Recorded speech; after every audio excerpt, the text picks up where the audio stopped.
At the end of 150 metres from Dyron's Lady Emerald Beach, Charlene's Delight. Lee Nago third last when they settle down from Sovereign Tiger, and Lassiter's Ghosted dropped out to the rear. Play the Music, the leader, over the crossing at the 600 by a half length to Abbey Dura. A length and a half away Moreland Maid on the inside of Scoan, and then One Denoted Lady. Another length and a half to Emerald Beach, followed by Dyron's Lady, and then Lee Nago and Charlene's Delight as they turn the corner. The filly from Mackay, Play the Music, straightened up in front at the 350 and led by more than a length. Abbey Dura's under pressure in second spot. Then Moreland Maid from Scoan and Noted Lady, but Play the Music had skipped away past the 200 metre mark. She leads by 2.5 lengths to Abbey Dura. Then Moreland Maid and a break to Noted Lady. Play the Music in front. She's getting tired, but she leads by 2 lengths to Abbey Dura and Moreland Maid, and Play the Music runs right up to the wraps.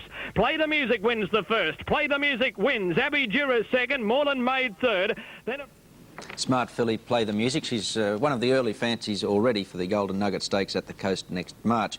The bookies who gambled heavily against the 3-year-old Mr. Merrymaker in his comeback to racing in the second event lost heavily. Mr. Merrymaker's, I think, one of the outstanding 3-year-olds in Australia, and he completely outclassed his opposition. Mike Pelling had him nicely placed at the home turn, and once he got into the clear, his class prevailed. He defeated Stainsar by 3 lengths. Quickly, and also he says, and Amos Malay aren't showing much pace early. Bucerama actually the first to split the line from Stainsar out wide. King's Bishop, Drury Lass and Salute to Bogan came away quickly. Mr. Merrymaker's a touch better than midfield when they settled down, and then Racino making ground but trapped 3 wide. Miss Tobin's 4 deep. A length away Bold Chant, and then 1 to Amos Malay on the inside of, or so he says. 2 lengths to Nairobi King, and Amazing Gift had dropped out to the rear. Stainsar went to the front on the first turn near the 1,000, leads by a half length over Bucerama. A length away came Salute to Bogan. Miss Tobin trapped out very wide. King's Bishop 1 off the rail. Racino going up 3 wide, and Drury Lass on the fence, and tucked up between them is the favourite Mr. Merrymaker.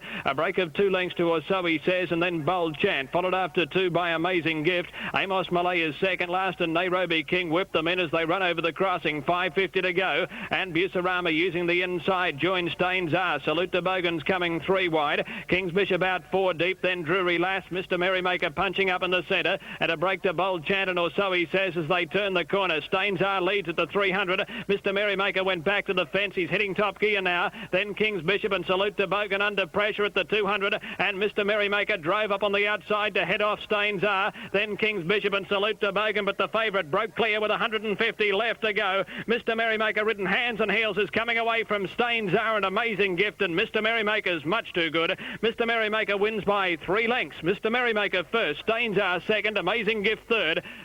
Well, the opposition was moderate. I think Mr. Merrymaker's performance at his first start since July indicated that the sky's the limit for this 3-year-old. He's going to be one of the draw cards to the Winter Carnival next year. I know Red Anchor and Prince Frolic are going to be the names everyone's talking about at the moment, but by then I think Mr. Merrymaker is going to be a very worthwhile opposition.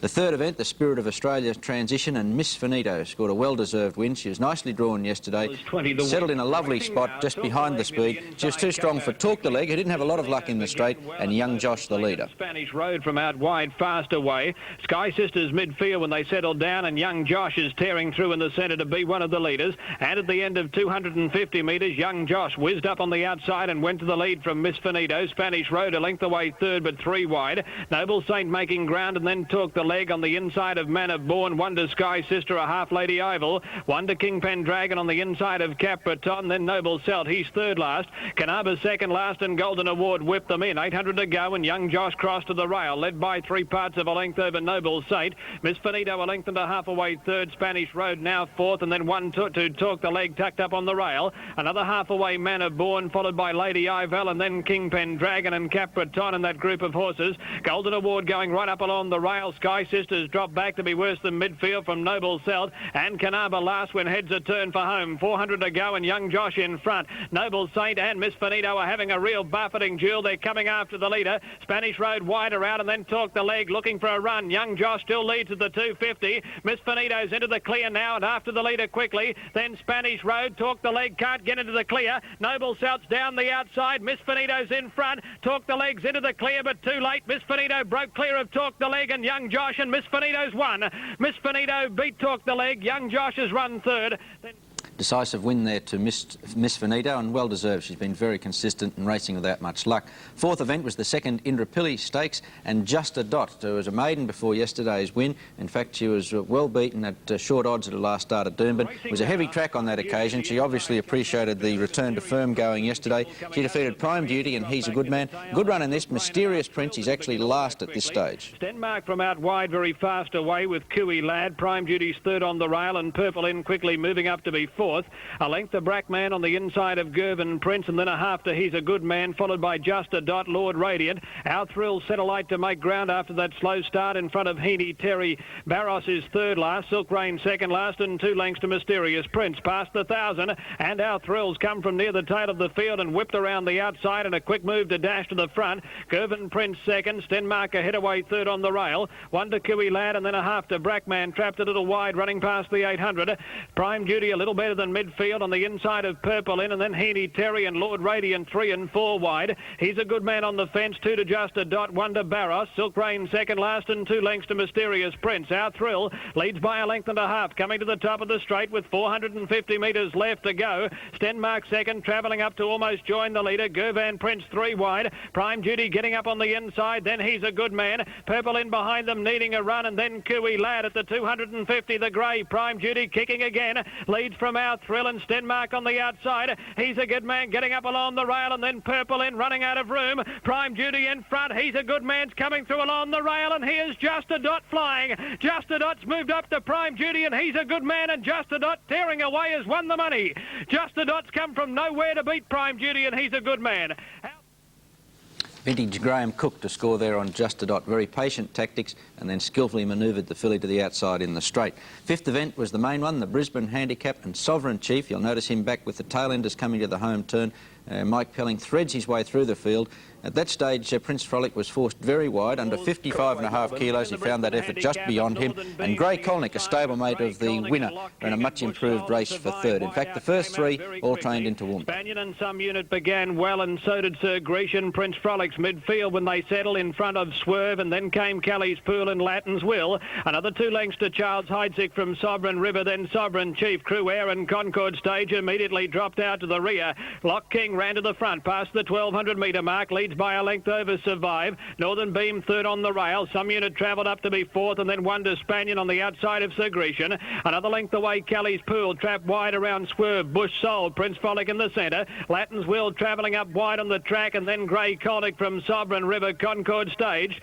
Charles Heidsick is third last on the inside of Sovereign Chief, and 2 lengths away was Crew Air at the tail of the field. Lock King leads in the run down the side past the 700 by a length and a half to Survive on the outside of Northern Beam. Some Unit 3 wide. Latin's Will out 4 deep, then 1 to Spaniard, followed by Kelly's Pool. Swerve, Prince Frolic's taken to the extreme outside to run his race, and then came Bush Soul and Grey Colnick as heads a turn for home. Lock King straightened up for the judge at the 400, led Survive.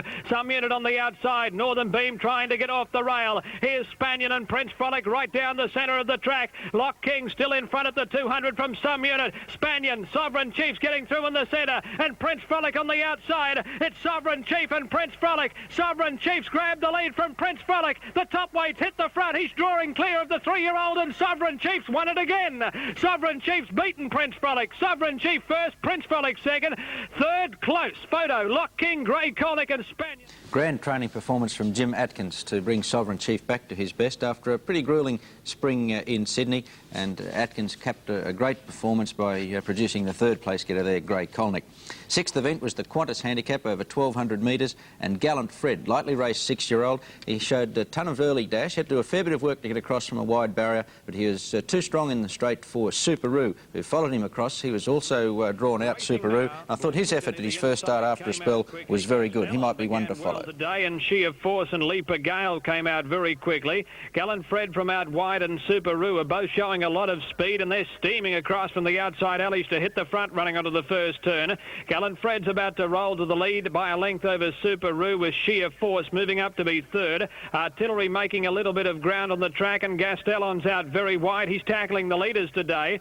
Sorelwe's midfield on the outside of Blue Cedar, and then Lee Pagale, Bold Season and Edgeling. Another length away came Mendham Lad from Luskin Knight, Irish Avon and Kalani Gloves at the tail of the field. Gallant Fred on top before the turn at the 500. Leads by a half length over Gastelon. Sheer force a length away third. Subaru fourth on the rail, and then Artillery followed by Blue Cedar. Further back was Bold Season. Where's Mendham Lad? He's fourth last, turning for home. They're in the straight at the 300. Gallant Fred travelling well, kicked away and led by 2 lengths over Subaru. Artillery's gone into third spot. Then Blue Cedar. Mendham Lad's been chopped out for a run. Gallant Fred's in front, 150 to go. Subaru and Artillery aren't going to reach him, and Gallant Fred's holding them at bay. Gallant Fred's too good. Gallant Fred wins. Subaru second. Artillery's run third.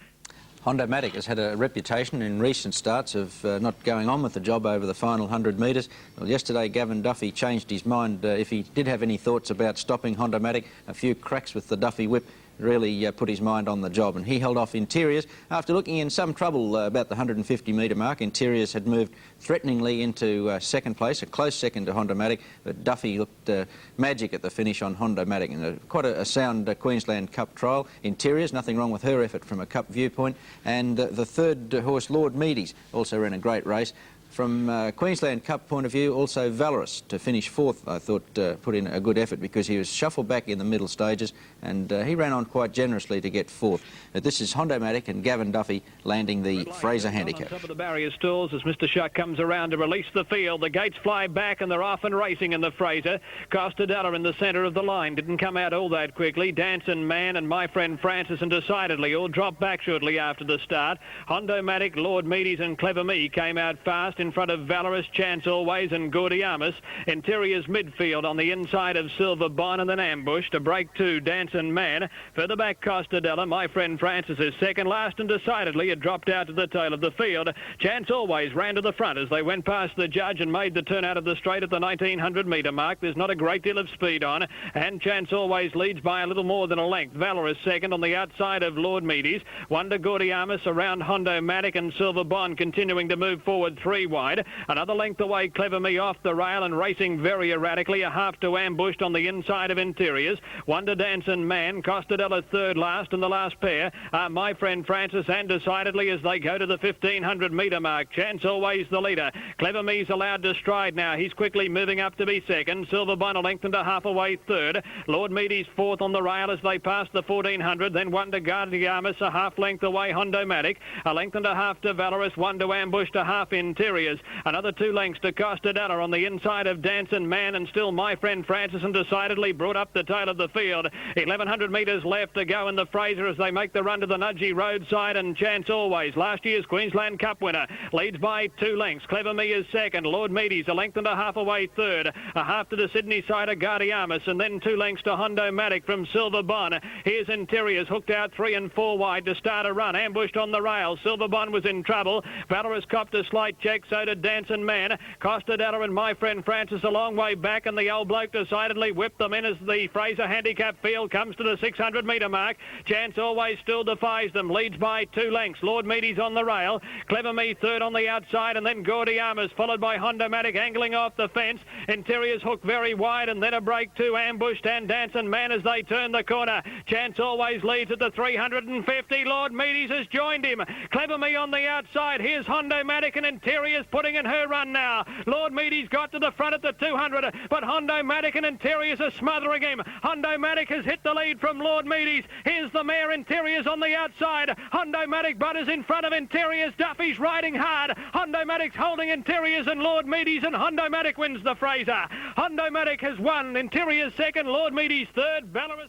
Perhaps we should send that tape to Melbourne, to the Chief Steward, Pat Lawler, because that was vintage Duffy. He gave Hondomatic a perfect run throughout and then showed great vigour over the final 200 metres. Final event, the St Lucia Stakes, and Red Shirt made it 2 in a row.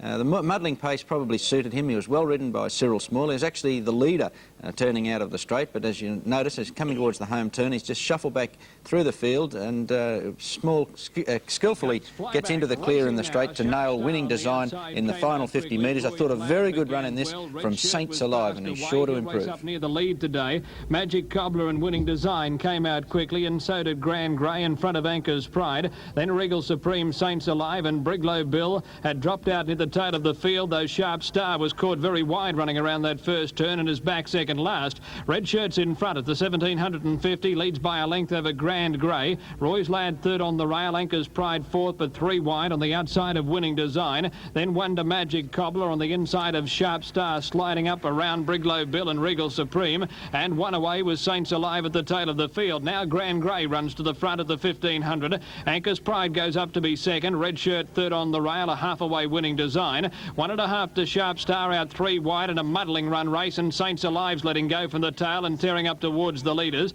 Magic Cobbler's a touch worse than midfield on the outside of Roy's Lad. Briglow Bill second last, and Regal Supreme at the tail of the field. 1,200 metres from the judge, and Grand Grey took over, led by a neck over Anchor's Pride. A length away is Saints Alive, now third around Red Shirt, and then Winning Design. Another length and a half to Sharp Star, followed by Briglow Bill, Magic Cobbler, Roy's Lad, and 2 lengths to Regal Supreme at the tail of the field. A muddling run race, leaving the back straight. 900 metres left to go, and Anchor's Pride a new leader by a half length. Saints Alive second. Grand Grey now drops back to be third. Briglow Bill's gone up to be fourth, and here's Sharp Star now making ground on the outside of Winning Design. Another length away came Red Shirt, who's been shuffled back on the inside of Magic Cobbler. Roy's Lad is second last, and 2 lengths to Regal Supreme as they come over the crossing and head towards the corner. Anchor's Pride about to be taken on by Saints Alive. Sharp Star and Briglow Bill out wide. Winning Design's getting the run now, and as they turn the corner, Saints Alive went to the front past the 400 from Anchor's Pride. Now Winning Design taken to the outside. Sharp Star's lost ground, and then Red Shirt. Saints Alive's in front at the 200 metre mark from Anchor's Pride. Here's Winning Design on the outside, and Red Shirt. Winning Design's after Saints Alive. Red Shirt starting to fly. Winning Design put his head in front. Red Shirt's cutting him down. Red Shirt's grabbed the lead from Winning Design. Photo, Red Shirt. Red Shirt's beaten Winning Design. Saints Alive third, Sharp Star. I thought Saints Alive a good run, and the 5-4 favourite Sharp Star completely out of luck. The muddling pace didn't suit her, and I think she's worthy of another chance also. A look now at the TAB information from the Eagle Farm meeting, and the double numbers 1 and 3 and the dividend $31.60. The treble combination 8, 1 and 3 paid $818.90. That's all in the Brisbane racing segment. I'll be back later in the program to show you the Rose Hill and Sandown. Money to say Mick Dittman would start the meeting on a winning note on Sweet Refrain. Looked pretty good just after straightening. Sweet Refrain kicked clear, but she didn't seem to appreciate the whip when Dittman applied the whip to her inside the 200 metres. She tired badly in the final 100. Race went to Zipella, Zip, filly, starting at 14 to 1, so bookies away to a good start at Rose Hill. Over the Blues battled on strongly for second. Sweet Refrain a tiring third. Secret Marsawet. They were followed by Milanese, and the next one was Balseas from Great Demand. Heading for home, and Sweet Refrain shaking up the leader on the outside. Jolly Pulse is trying to issue the challenge. Zipella's the one running home nicely, and so is Over the Blues. They race to the 200. Sweet Refrain switching the tail. Over the Blues and Zipella claim it. Sweet Refrain, Zipella, and Over the Blues. Zipella's taken the lead from Sweet Refrain with 100 to run, and Zipella's coming right on with it. Zipella's too good, and Zipella scores by a length and a half to Sweet Refrain, and nose away third Over the Blues from Milanese Highly Secret. Second event went to Don Bosco, ridden by Peter Cook. Cook maintaining his great form after his Melbourne Cup success. You'll notice him just hands and heels on Don Bosco in the blinkers. An improved performance. That's him racing outside the leader at this stage. Prince being ridden hard from No Vanity, Odd Crag, Hot Tamale still well back with Zambo Anger and Pokerman. Heading for home, and on the outside, Don Bosco moved up and grabbed the lead. Green with Envy the inside, 2 lengths away, Bright Idea and Dublin Prince. They're both plotting. Hot Tamales and No Vanity next from Chili Con Khan. Don Bosco at the 200 went to the lead. Is this the same Don Bosco that went round Randwick? It's race clear of Green with Envy. A break to Hot Tamales and Bright Idea, but Don Bosco's going to win the money, and Don Bosco scores by 2.5 to Green with Envy. Hot Tamales got up for third. Third event went to the heavily backed Grand Nisku.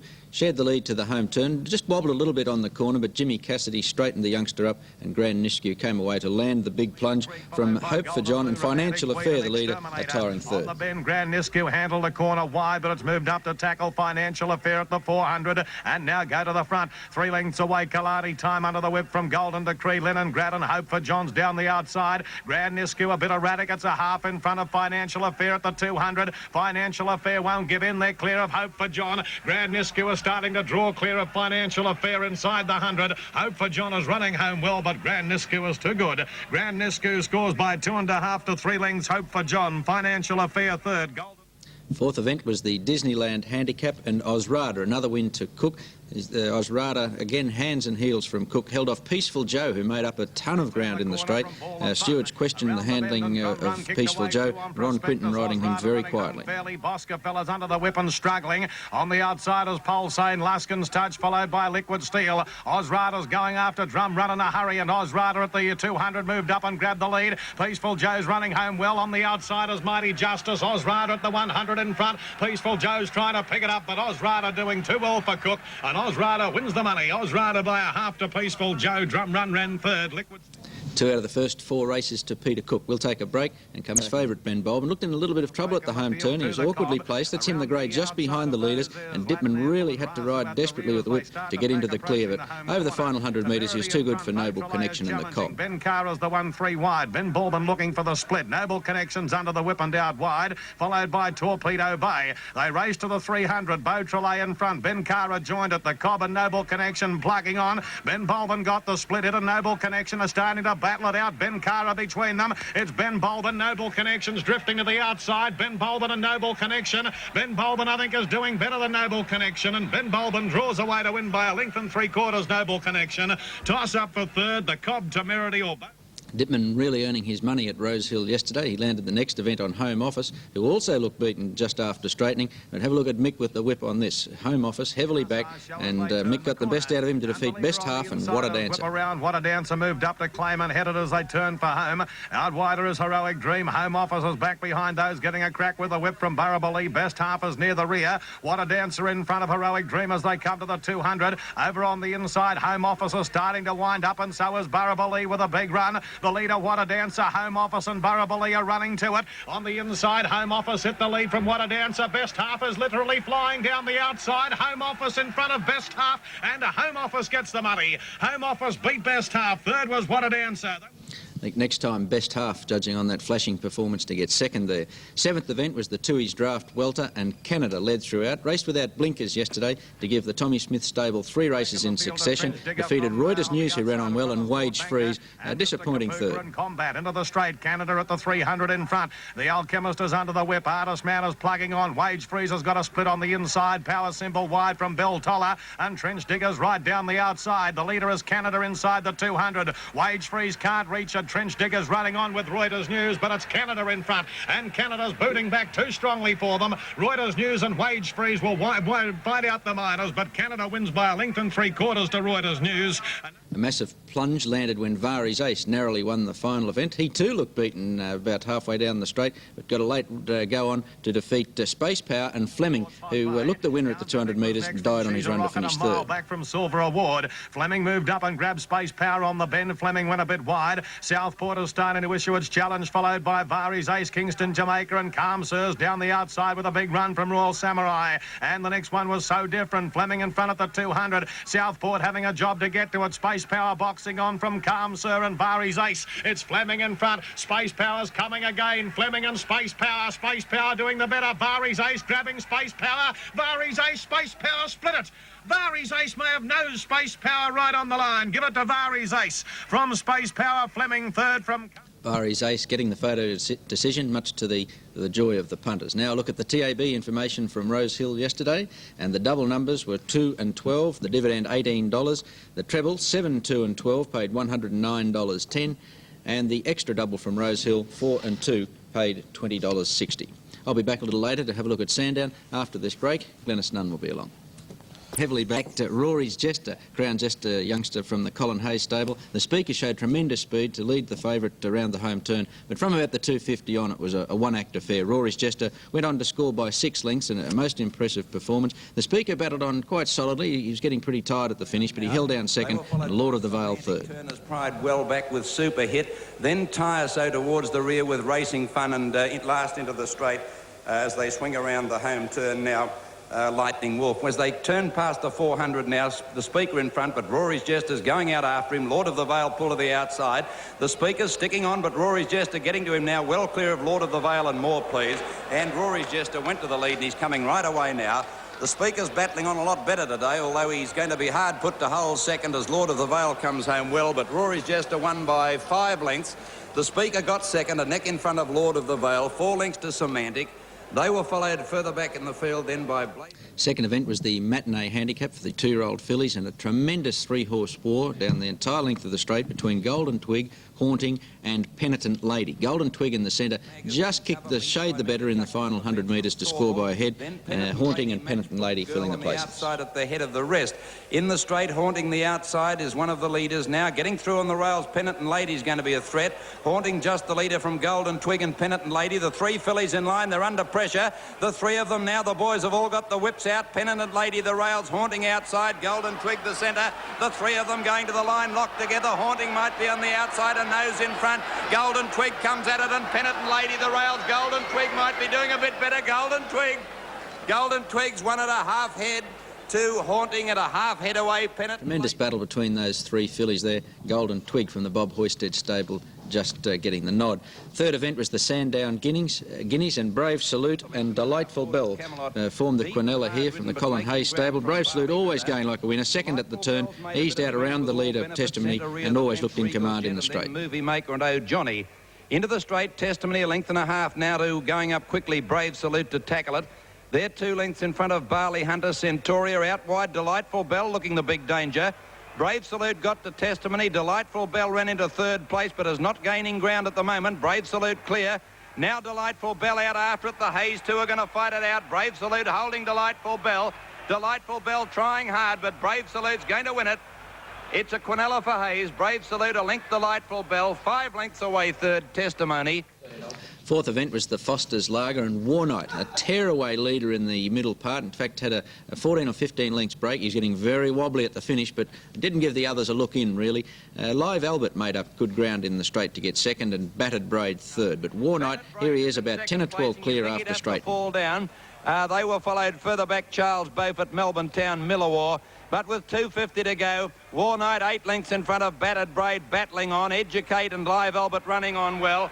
He's getting tired, but he's a long way in front, Warnight. He's still 5 in front with 100 to go from Battered Braid and Live Albert.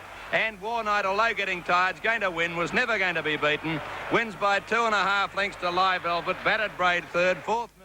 The New Zealander Rich Brother scored in the Sandown Cup. In fact, he was always travelling like a winner yesterday. He was a handy third at the home turn, dash clear after straightening, and a pretty good performance leading up to the Perth Cup. Second was Mapley Heights, who makes up a ton of ground, and Melbourne Cup place getter Shagamar holding down third. One to Shagamar being niggled at from forward charge. Then Astralin, Mapley Heights and Rosen Thistle and Fountain Court off the track. Rookie Ruler the leader into the straight, but Rich Brothers claimed it immediately. They're 2 lengths in front of Lancelot. 2 or 3 lengths. Shagamar can't win, and then Mapley Heights under the whip. But it's Rich Brothers striding away with 150 to go. He looks as though he might win the cup, drawing away Rich Brother. Rocky Ruler second. Then Mapley Heights finishing fast out wide, but Rich Brothers stolen a march and is going to walk in. Rich Brother wins the Sandown Cup, a length and a half. Mapley Heights. Shagamar got third, followed by... The Mercedes-Benz over 1,600 metres went to Quite in the red colours, just behind the speed coming to the turn. Runs on well to defeat Naliska and Coogee Lass in quite a good finish. Quite's now going to be set for the Australasian Oaks. And Lover Kiss the outside. Lady Patroog trying to get up on the fence, and then Quite and Naliska pull to the outside. At the 200, Lover Kiss out wide. Just the leader now from Lady Patroog and Skyhook. But Quite and Naliska are grabbing it, and out wide are Coogee Lass. Lover Kiss just in front. Quite is tackling it from Naliska. Lover Kiss and Quite going home a bit the better. Quite put its head in front. Naliska grabbing the pair of them. Quite just in front, and Quite won it. Quite about a head to Naliska and a half head to Coogee Lass, and a head away 4th, Lover Kiss. quite just getting the money there in the Mercedes-Benz. The next was the GJ Coles Handicap, and Mr Ironclad, another from the Bob Hoysted stable. Hoysted's been having a great run throughout the spring, and Mr Ironclad is another going to head to Perth now. He won by a length, but I thought had a little bit in reserve. That's him in the blinkers, going up 3 wide to tackle for the lead. Up and they're followed further back by keepers. It's Mr Ironclad getting to the front at the 200, however. On the outside, Mighty Avengers trying to get to him from Skiing, Wise Call and Copper Rocket, but Mr Ironclad in front, and he goes on to win. A length and a quarter to Mighty Avenger. Ranger's Son got third. Final event was the Riley Handicap, and most punters regarded Plush Princess as a good thing. She was sent out the 2-1 favourite and scored very decisively to give young apprentice Len Maund a winning treble. Maund in great form in recent weeks. She defeats Storm Tide and Gay Tulip. These leaders at the 200 took the lead immediately from Storm Tide, and on the inside, Crepe Princess. A good gap to Bumblebee, and they're followed by Gay Tulip. Plush Princess clear.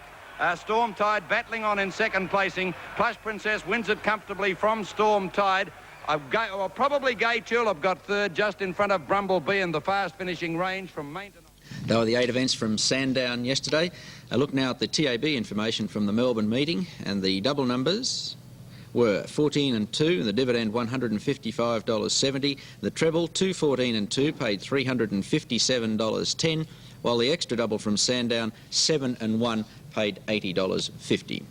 That's all we have in racing this morning. Don't forget it's Queensland Cup Day at Eagle Farm next week, and that's going to be a tremendous meeting. The Cup, always one of the highlights of the Queensland racing. Scored by 3/4 of a length, but it was a pretty conclusive victory. First event at Eagle Farm yesterday was the Taurina 2-year-old handicap. It went to the Gold Coast youngster Beau Zephyr. He's still pretty green, but he's a horse I think going to develop nicely in the new year. Baron Red battled on strongly for second, and Mooncutter, another to race greenly, was a good third. A lot of speed, and Metropolis began very quickly, and now Fredata's driving through along the inside, and at the end of a couple of 100 metres they're stretched across the track. Princely gains 3 wide, Mooncutter in the centre and Fredata on the rail. 2 lengths away Metropolis. On the inside of a little further back was Silvery Whisper, and then Royal Kildare making ground. A length and a half to Beau Zephyr from Sovereign Dollars, then Baron Red haces Last Syurga, and Ben Barney's a long last as heads a turn for home. Princely gain in front at the 400. Fredata's under the whip on the inside rail. Beau Zephyr's into the clear running on.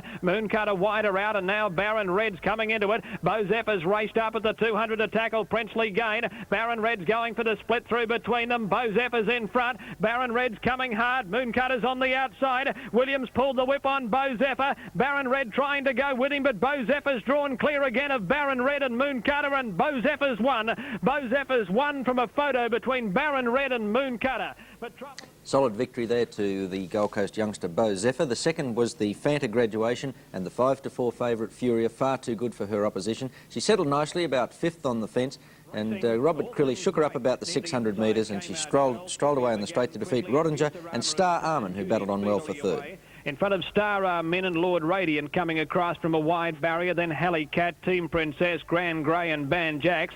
Rodinger well back when they settled down from Trapper. Now is the time is second last, and New Year had dropped out to the tail of the field. Bucerama worked to the lead at the 1500 metre mark by a length. Team Princess quickly travelled up to be second. Prime Duty a half length away third, and then one to All Things Bright, who's fourth on the rail. A break of 2 lengths to Halley Cat, another 3/4 to Furia, who settled nicely in midfield. 1 to Lord Radiant. A length and a half to Star Men in front of Rodinger, and then Grand Grey. 2 lengths to Ban Jacks, 1 to Trapper. Now is the time is second last, and a length and a half away was New Year at the tail of the field. 1,000 left to go, and the leader Bucerama by a length and a half over Team Princess on the outside of the grey Prime Duty. Another 2.5 lengths to All Things Bright, and then Halicat followed by Furia. 1 to Lord Radiant starting a run, a length and a half away Star Men and a half to Rodinger. 2 to Grand Grey, and then a long break of 5 lengths to Ban Jacks from Now is the time. New Year second last, and Trapper had dropped out to the tail of the field. Bucerama's in front over the crossing at the 600. The favourite 5 lengths off the lead as they run onto the turn, where Bucerama led by 2 to Prime Duty. A length away Team Princess, then Furia coming to the outside with All Things Bright. Another length and a half to Lord Radiant, and Rodinger taken to the extreme outside as they turn the corner. Bucerama's the leader in the straight at the 350. Now Furia's running up into second spot. Prime Duty's under pressure. Star Min's on the rail, and Rodinger on the extreme outside. Furia's after Busorama, and at the 150-metre mark, Furia under the whip, race to the lead from Busorama and burst clear. Star Armin and Rodinger are running on, but Furia is coming right away in the run to the judge, and the favourite's much too good. Furia raced away and won the money. Furia beat Rodinger and Star Armin. Then Lord... Furia successful there, ridden by Robert Crilly, who I think is a very, very smart young rider. Third event, the Coca-Cola Novice, and Stainzar starting at the surprisingly good odds of 12 to 1. Also well ridden by Carl Simons. Stainzar settled about fifth, and he ran on nicely in the straight to defeat Gerald Road, who made up plenty of territory, and Amazing Gift, who also ran on well. You'll notice Amazing Gift down the centre of the track in the black and green colours, and in the final 100 metres he makes up a good 2 to 3 lengths on the first two, so I think he's a horse can be followed over a little bit more ground than this Amazing Gift. But the winner, Stainzar, very decisive victory. Trayamuzon stepped out very speedily. Patola Laddie fast away, and Tevenol and Gregson are showing some speed shortly after the break. Amos Malay midfield with the favourite Ranga Mac, and then in a click, followed by Disco Fun, Millbeck, Miming third last, Luskin Prince is second last, and Anchor's Pride from that outside gate dropped out to the tail of the field.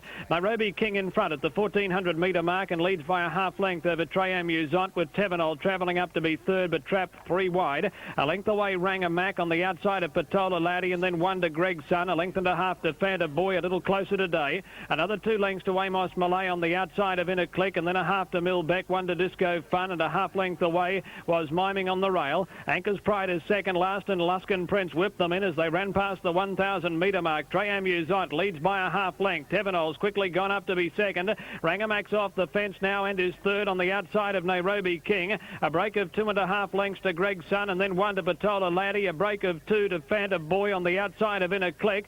Amos Malay making a little ground, and then 1.5 to Millbeck, followed by Miming Anchor's Pride. Luskin Prince second last, and Disco Fun had dropped out to the tail of the field. Trayamuzon the leader, 500 left to go by a length over Tevenol. Rangamac's coming 3 wide as they're about to spin the bend. Then Nairobi King, Fanta Boy taken to the outside, Gregson and Inner Click 350 metres out. Trayamuzon ridden hands and heels leads. Nairobi King's going for the inside run. Rangamac's under the whip wearing away, and Fanta Boy's right down the outside. Trayamuzon leads at the 200, but Fanta Boy has quickly gathered in Trayamuzon and Ranga Mac. Fanta Boy's hit the front, and he's starting to run away from Trayamuzon, Ranga Mac, and Luskin Prince is flying at the end, but it's all Fanta Boy, and Fanta Boy's won. Fanta Boy first, Trayamuzon second.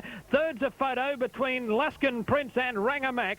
That, of course, was race 4, won by Fanta Boy, ridden by Graham Cook. Because of technical problems, we've missed race 3, won by Stainzar, but I can tell you it was a very smart win. They were the first 4 from Eagle Farm yesterday. We'll take a break and come back.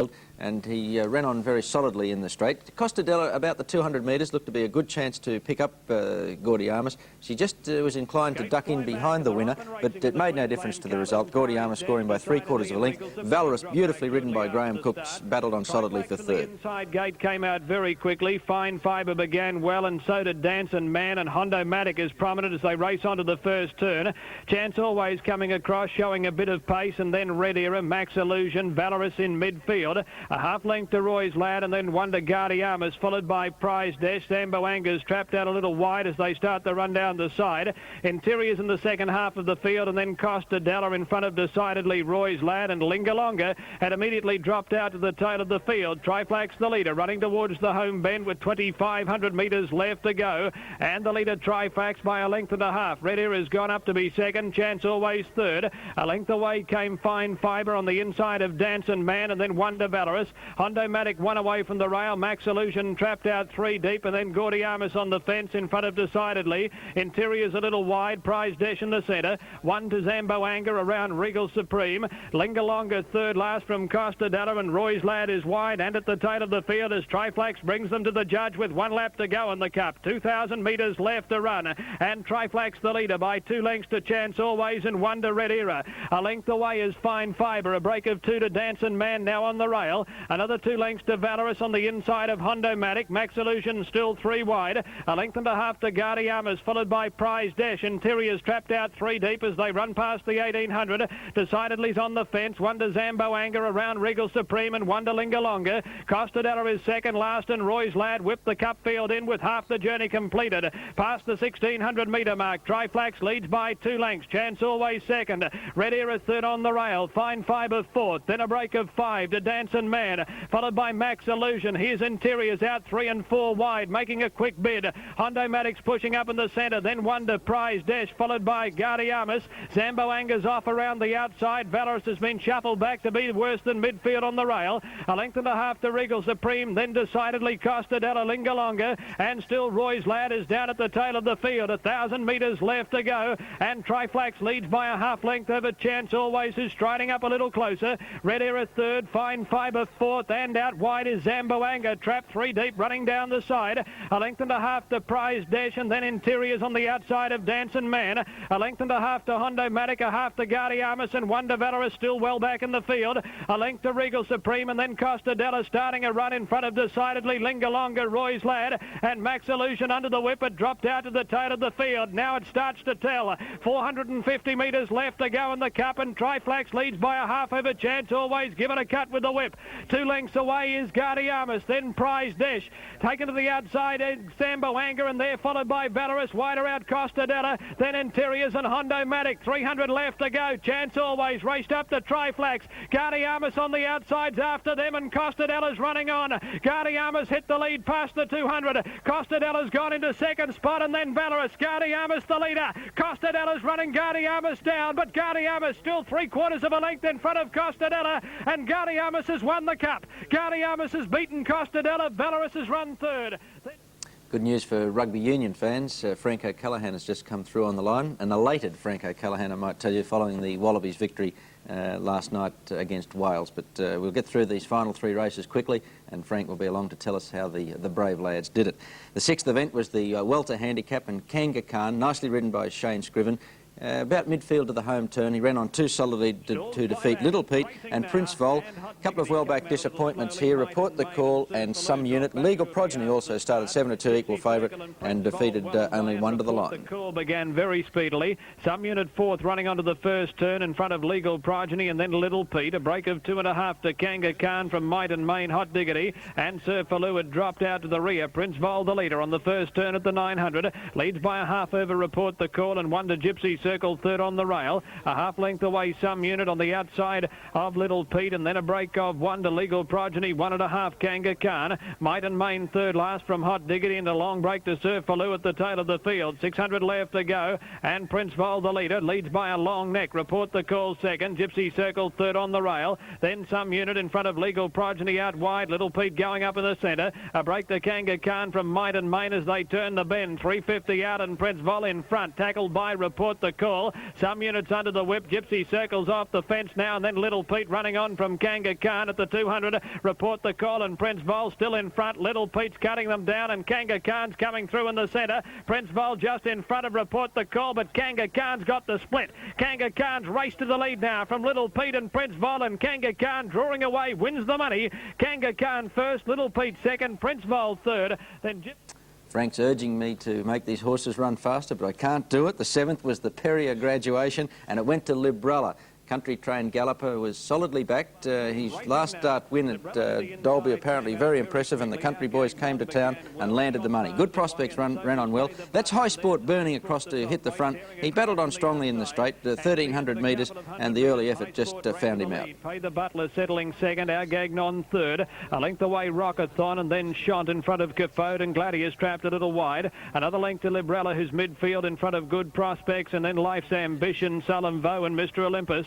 Sovereign Patch third last, Avon's Mark second last, and Ching Dynasty had dropped out to the rear. High Sport the leader, 700 metres out by 3 parts of a length to Pay the Butler, with a break of 2 to our Gagnon, 1 to Rockathon. Another length away Shont on the rail on the inside of Caffode, starting a run, and then 2 to Librallah. Further back Gladius on the outside of Good Prospects, and then Life's Ambition, Sullen Vo, Sovereign Patch, Mr. Olympus, Avon's Mark, and Ching Dynasty last as their sights are set for home. High Sport's the leader in the straight at the 350. Our Gagnon's under the whip. whip. Shot down the outside and Libralla's into the clear. High Sport ridden hands and heels, leads at the 200-metre mark from Shot, and Librallah on the outside. High Sport's in front, but here's the grey, Librallah. Librallah's raced up to tackle High Sport. Good Prospects going into third spot, and then Sovereign Patch, but Librallah's coming right away, and Librallah scores a big win. Librallah first, Good Prospects maybe second, and a photo from High Sport. Sovereign Patch fourth. You noted a little excitement in the voice of caller Terry Spargo there. It was an exclusive tip, Librallah. The final event, Madame Briar, and this is the way all favourites should win. She was heavily backed to start 10-9. Cruised in second place to the home turn, and when Gavin Duffy released the brakes at the 200 metres, she scooted away. Splendid Performer made up ground to get second, and Avadana battled on well for third. Budrum Girl, you'll notice, get chopped out in the straight. I thought she should have finished second instead of fourth. Avadana and Confidate began very quickly. Budrum Girl fifth at the end of a couple of 100 metres. Exquisite making ground, and then Winsome Girl, Silver Sister, Splendid Performer. Gypsy Legend trapped out a little wide. Belle Francaise back third last. All Crown second last, and Shamrock Miss at the rear. Tassie Girl in front, 700 metres out, and leads by 3 parts of a length to Madame Briar, with Confidate a length away third. Budrum Girl fourth on the fence, and then Avadana in front of Exquisite Silver Sister. Gypsy Legend out wide from Splendid Performer, Belle Francaise, Winsome Girl, All Crowns, and Shamrock Miss at the tail of the field as they turn the corner at the 400. Tassie Girl tackled in earnest by Madame Briar. Avadana's off the rail and moving up quickly. Then Budrum Girl and a break to Silver Sister, and Splendid Performer. Duffy drove Madame Briar to the front at the 200-metre mark. Tassie Girl's under the whip. Avadana starting to struggle, and then Splendid Performer. Madame Briar's in front, 150 left to go. She's kicked away, Madame Briar. The last favourite's home. Madame Briar tearing away, and Madame Briar's won. Madame Briar's won from a blanket finish. Splendid Performer, Budrum Girl, Avadana, Shamrock Miss and Tassie Girl. Oh, if all favourites could win like that, Madame Briar and Gavin Duffy scoring an easy win in the final event. And that incidentally puts Duffy back on equal terms with Neil Williams at the head of the premiership table. And these two great young riders are going to have a battle royal for the rest of the season. Frank is mumbling here in the background. We're getting to you, Frank. Don't panic. And the double numbers 2 and 2 paid $54.20. Have another port, son. And the treble numbers 2, 2 and 2 paid $390.90. Now under big, great to see the odd couple back on TV.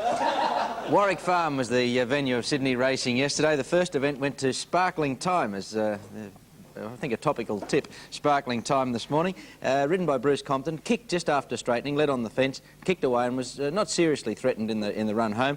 Fragilistic made up plenty of ground late to get second, and Crafty Lord battled on strongly for third. But this is Sparkling Time on the fence in the yellow colours, an easy winner in the first. They were followed by I'm a Pagan, Star Module, Sir Calvin and Yesterday into the straight, and Sparkling Time booted. It's 2.5 lengths on Shaney's Walk, and they were followed the outside by Casquatel. Crafty Lord is running on from Your Lordship, but inside the 200, and Sparkling Time has kicked away. Casquatel in second position, followed by Shaney's Best, Crafty Lord and Fragilistic rocketing home, but it's all Sparkling Time, and Sparkling Time wins by 4. Fragilistic's got up for second, Crafty Lord third. Second was the Minto Handicap. It went to Brother Nero in the yellow colours, ran on strongly. Guria third on the fence most of the way, looked to have every chance.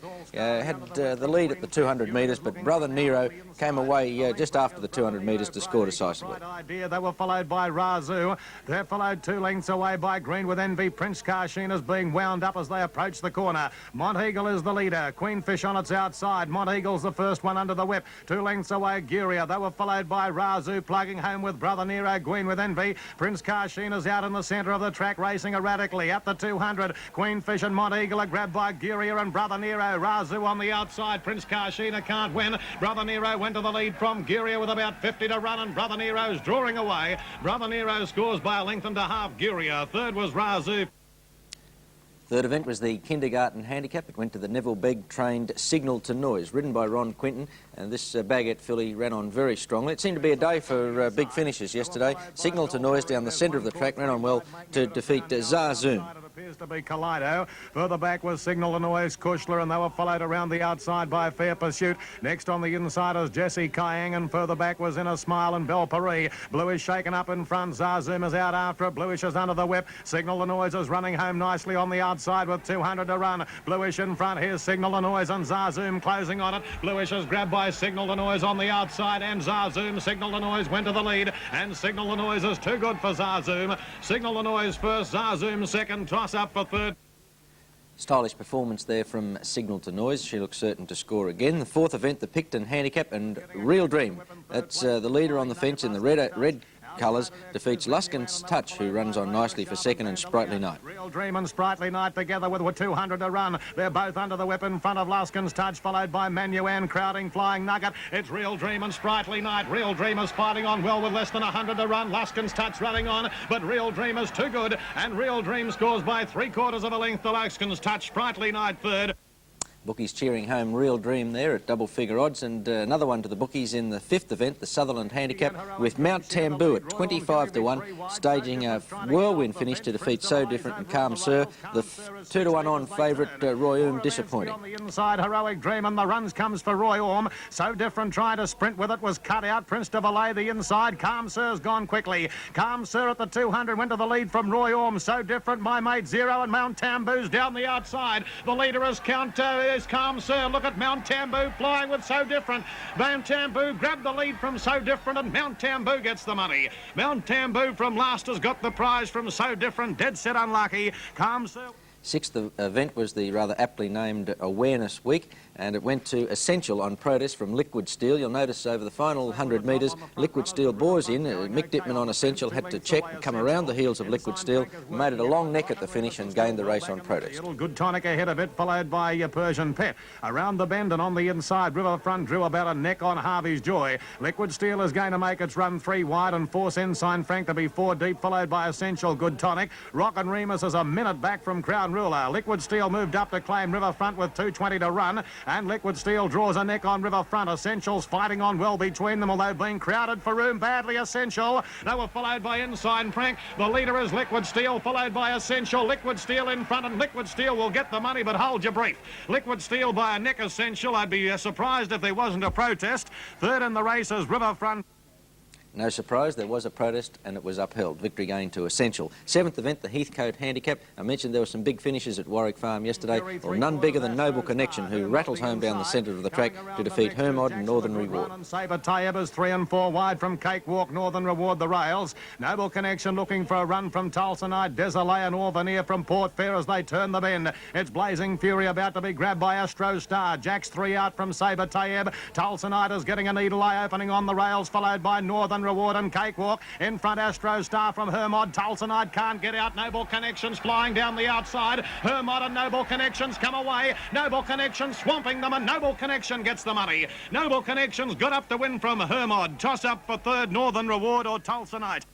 Shamila was heavily backed to land the final event, 2s into 6 to 4, but found She's a Rocket far too good. She's a Rocket came away to score by more than 2 lengths, 2 3/4 lengths over the favourite, and What a Friend battling on for third. Over on the inside is Hussar Show. They were followed by Sunset Blessing. She's a Rocket looking for a run from Lynn Anna. What a Friend and Get a Girl as they're about to turn the bend. What a Dancer on the inside has dropped wing feet. Camila now goes up to challenge What a Dancer as they prepare to turn the corner. She's a Rocket is poised just behind them, coming home well, followed by Fairy Jade. Great Chance and What a Friend. Racing to the 200, What a Dancer and Camila are both grabbed by She's a Rocket. She's a Rocket surged to the lead from Camila. What a Dancer and Fairy Jade running on, but it's all She's a Rocket over the last 100. It's coming away from Camila and Fairy Jade with What a Friend running on, but She's a Rocket wins the last by 2.5 lengths to Camila. Third on the inside is What a Friend.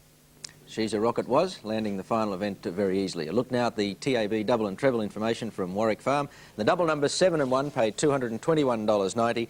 A whopping treble for 3, 7 and 1, $5,574.30. And the extra double from Warwick Farm, 4 and 8, paid $100.60.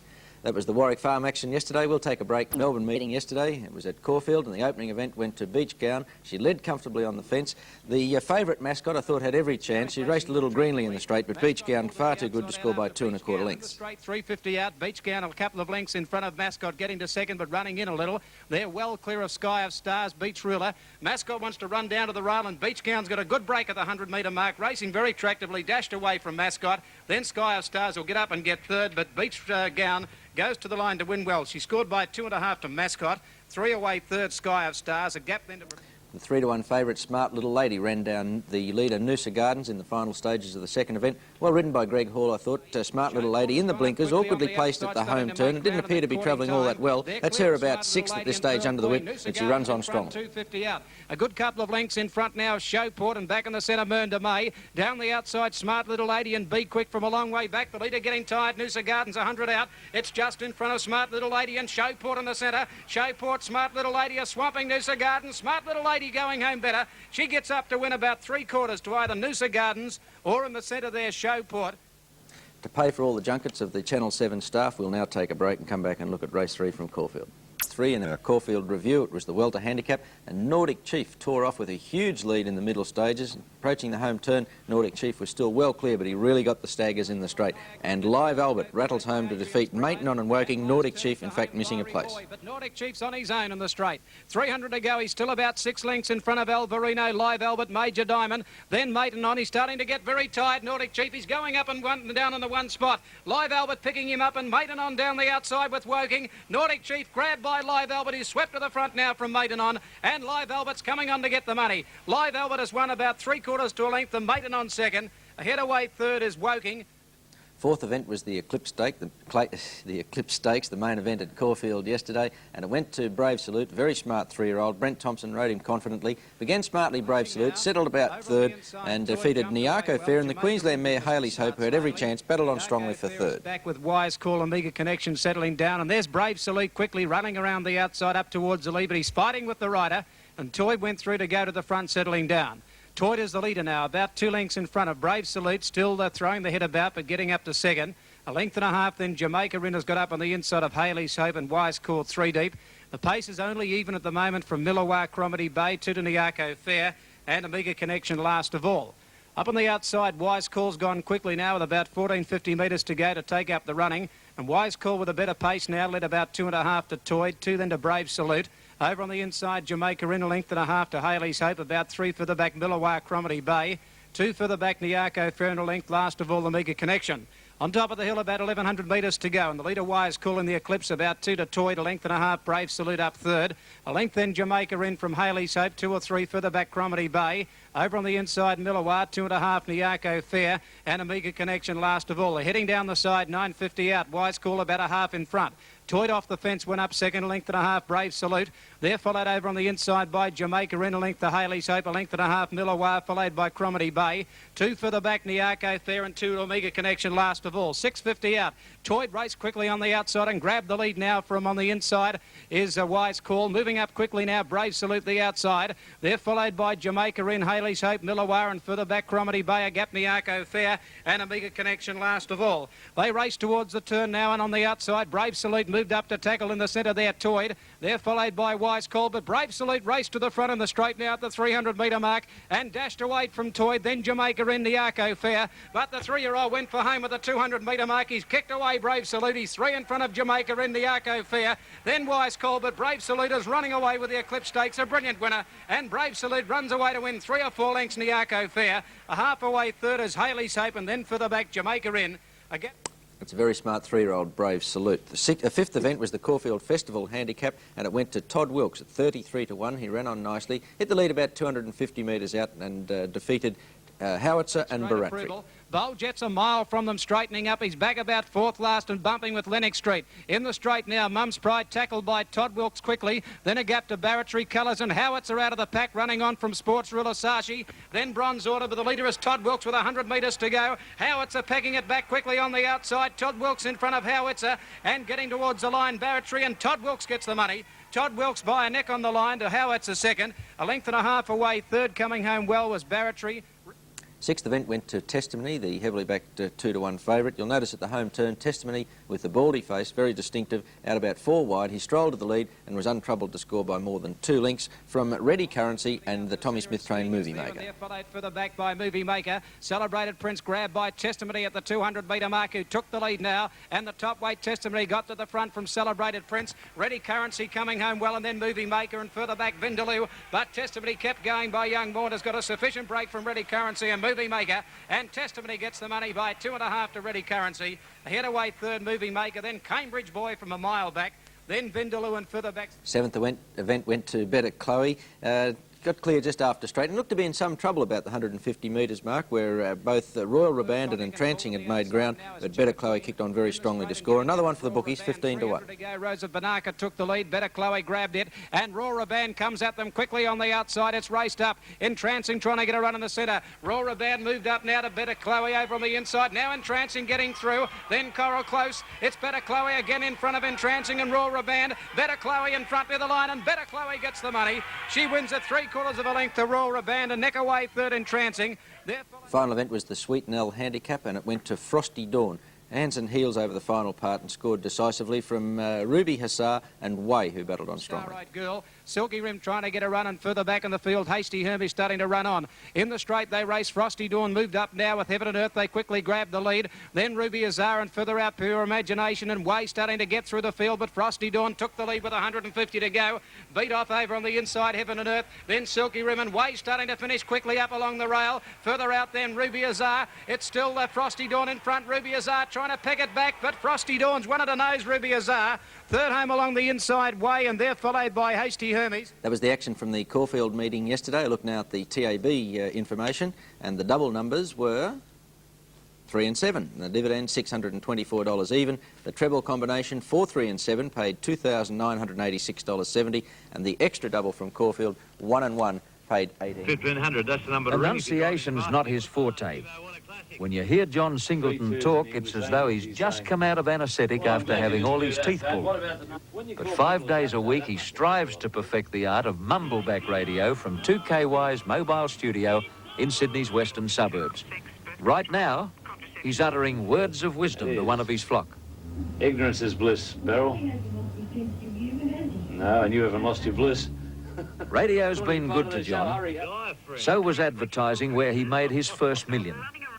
Singo recently realised his dream of a rural life when he purchased Princess Farm at Castlereagh, 138 acres of gracefully undulating country on the banks of the Nepean, where he operates a huge spelling complex and a pre-training establishment supervised by former jockey Ted Doon. He's the original country squire as he walks the grounds of Princes with his wife Belinda and 2 baby daughters, 2.5-year-old Jessie and Sally, born only 3 weeks ago. Always the perfectionist, Singo has spent well over $1 million building a rambling colonial-style home and developing the property with meticulous care. He's the first to admit that he's probably been spending recklessly for the last 12 months. Yeah, it's been pretty massive. I guess if you'd gone about intelligently, we would have done what we've done here in over a few years. But I was impatient and impetuous, and I went ahead and spent everything I had, and plus about $1 million I haven't got. To do it up quickly, so it's put more than a strain. It's maybe that far off going over the edge, I reckon. Really? Stay this side. John, do you worry about money? No. No, I don't worry about money, but otherwise I wouldn't go off and do things. I've always worked on the basis that if you do the right job, the money will come back to you automatically. It's always been so in whatever career I've had. In this case, I believe it'll come back. Obviously, there's a few strains. I have to make a few changes, sell a few things. Sell a few horses. John, what turns you on most of all about horses and horse racing? Amazing. I love the smell of them. I reckon it just smells great. Everything to do with horse racing smells great. Strawberry Road. Tell me about him. What's the feeling being a part owner of Strawberry Road? Well, mate, he's just an amazing horse. I know that he hasn't done everything you dream of him doing, but the objective was to go over there and prove we were as good as the best in Europe. He's had 5 starts. He's come 1st and 2nd, 3rd, 4th and 5th. Never been further back than 5th, and that was in the Arc. And then I think he was dubiously ridden. He's just a marvellous horse. I just love him. I think he's just what horses are all about. He just gets out there. He has a go every time. He's a magnificent horse. I just hope he can finish up with a win in Japan. And I hope he can come back here and have a go at him in the Tancred again. We brought him to race him. I don't one of these people put him in cotton wools and you don't want to find out whether the horse is any good or not. I just love Strawberry Road. I reckon he's a real competitor. He's a Tommy Rhodonicus of horses. Yeah. Tell me, Singo, do you worry about age? Do you worry about how long you're likely to live with the financial commitment you've already explained to us? All the time. Really? Why'd you ask that? Really? Because I do. I'd be okay if I only had a year to go. I could just about last it out. Yeah, you do. I think you do.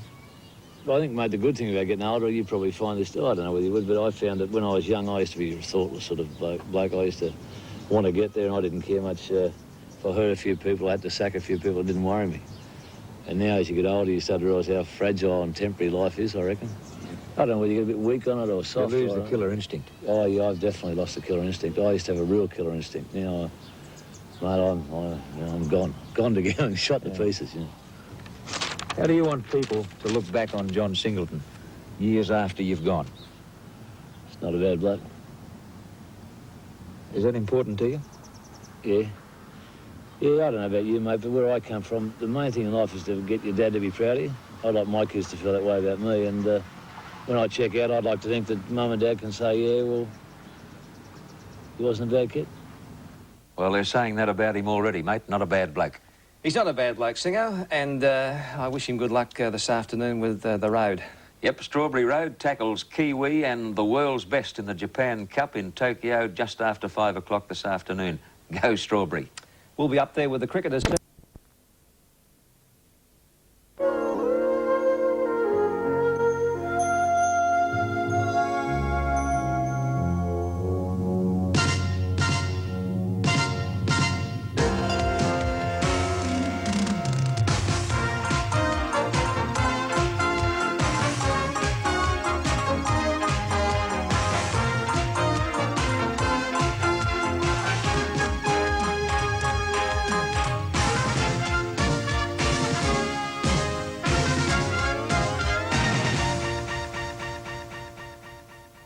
Good afternoon, Australia, and welcome to Network 10's coverage of the 1984 Japan Cup. What a great race it's going to be.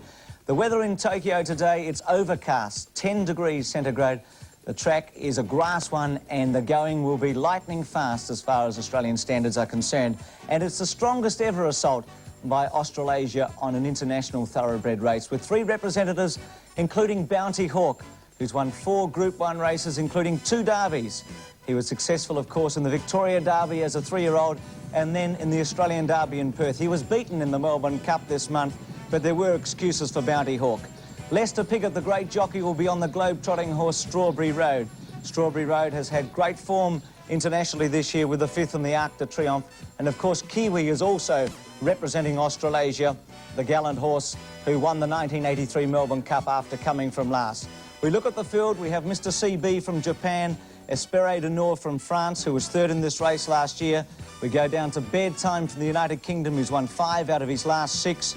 The Italian Derby winner Velnor. The United States pair Win, and also Majesty's Prince, who's won more than $2 million in stakes. Also Kiwi Kaiser Stern from West Germany, Strawberry Road from Australia, Symbolic Rudolph from Japan, who's unbeaten. He's won the Triple Crown, a 3-year-old. And then the Flying Filly from Canada, Bounding Away. And Bounty Hawk, of course, from Australia, who's drawn the outside with Harry White in the saddle. There's the scene in Tokyo at the moment. It is a grass track. It looks pretty brown. Clem Dimsey's over there, and he'll be calling the cup, and we'll be back in just a moment after this break. You can see Bounty Hawk in his colours at the moment. If he wins, he becomes a $1 million horse. If Strawberry Road runs in the first 7, he also will be a $1 million horse. Let's join them in Tokyo, and here's Philip Leishman. There are 14 horses in the race, and the Japanese favour the forecast or Quinella-type betting, and they bracket their horses, breaking them down to 8 bracketed numbers.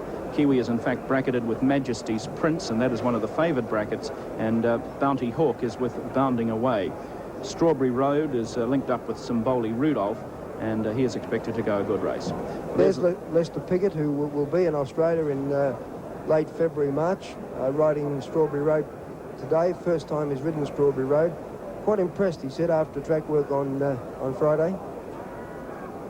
It's a big opportunity too for the Japanese to really exert some influence on the international scene. They are hopeful of success, and surely the best opportunity that they've had for a long time. I should mention, if Strawberry Road finishes in the first 7, he'll take his stake earnings to over $1 million. Bounty Hawk in the foreground. Well-Nor in the yellow with the black spots. There's Mr. CB, very strongly fancied here. Bounty Hawk with it. So all is in hand now for the running of the Japan Cup. 1984, 100,000 people at Tokyo. They hope for a Japanese victory, but are they going to be robbed by this horse, Kiwi? He is hoping to prove the VRC stewards wrong today, and we hope that he turns in a good performance. And there is the other Australian representative, number 14, Bounty Hawk.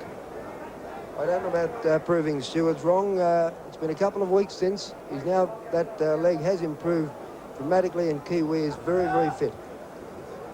Number 1, Mr. CB, the big Japanese hope. He's at 320 yen here for 100 yen. So he's the favourite on the tote. Well, we welcome viewers to the telecast in Australia with the news that the Japan Cup is about to get underway. Weather conditions overcast, about 10 degrees, and 100,000 spectators in attendance. Rob Leishman of TV New Zealand. Kiwi is at odds of 73 to 1 here in Japan. Bounty Hawk is at around about 21 to 1. So some pretty good money offering for the Australasian representative. Strawberry Road, he was quite well supported. I just haven't got that at the moment. Jim Cassidy, he'll be a little nervous at the moment, I'm sure. It's a big race for him, riding against some of the best jockeys in the world. Gary Moore of France, Cash Asmussen, who are now riding in France, the American jockey, and of course Lester Piggott and Willie Carson. There's Katsuragi Ace, expected to run a pretty big race. Katsuragi Ace for a long time in the race. Kiwi behind the Majesty's Prince. There's Kiwi, Katsuragi Ace. Another entrance in Bowley Rudolph. Mr. CB, very, very popular here on track with the Japanese, number 1.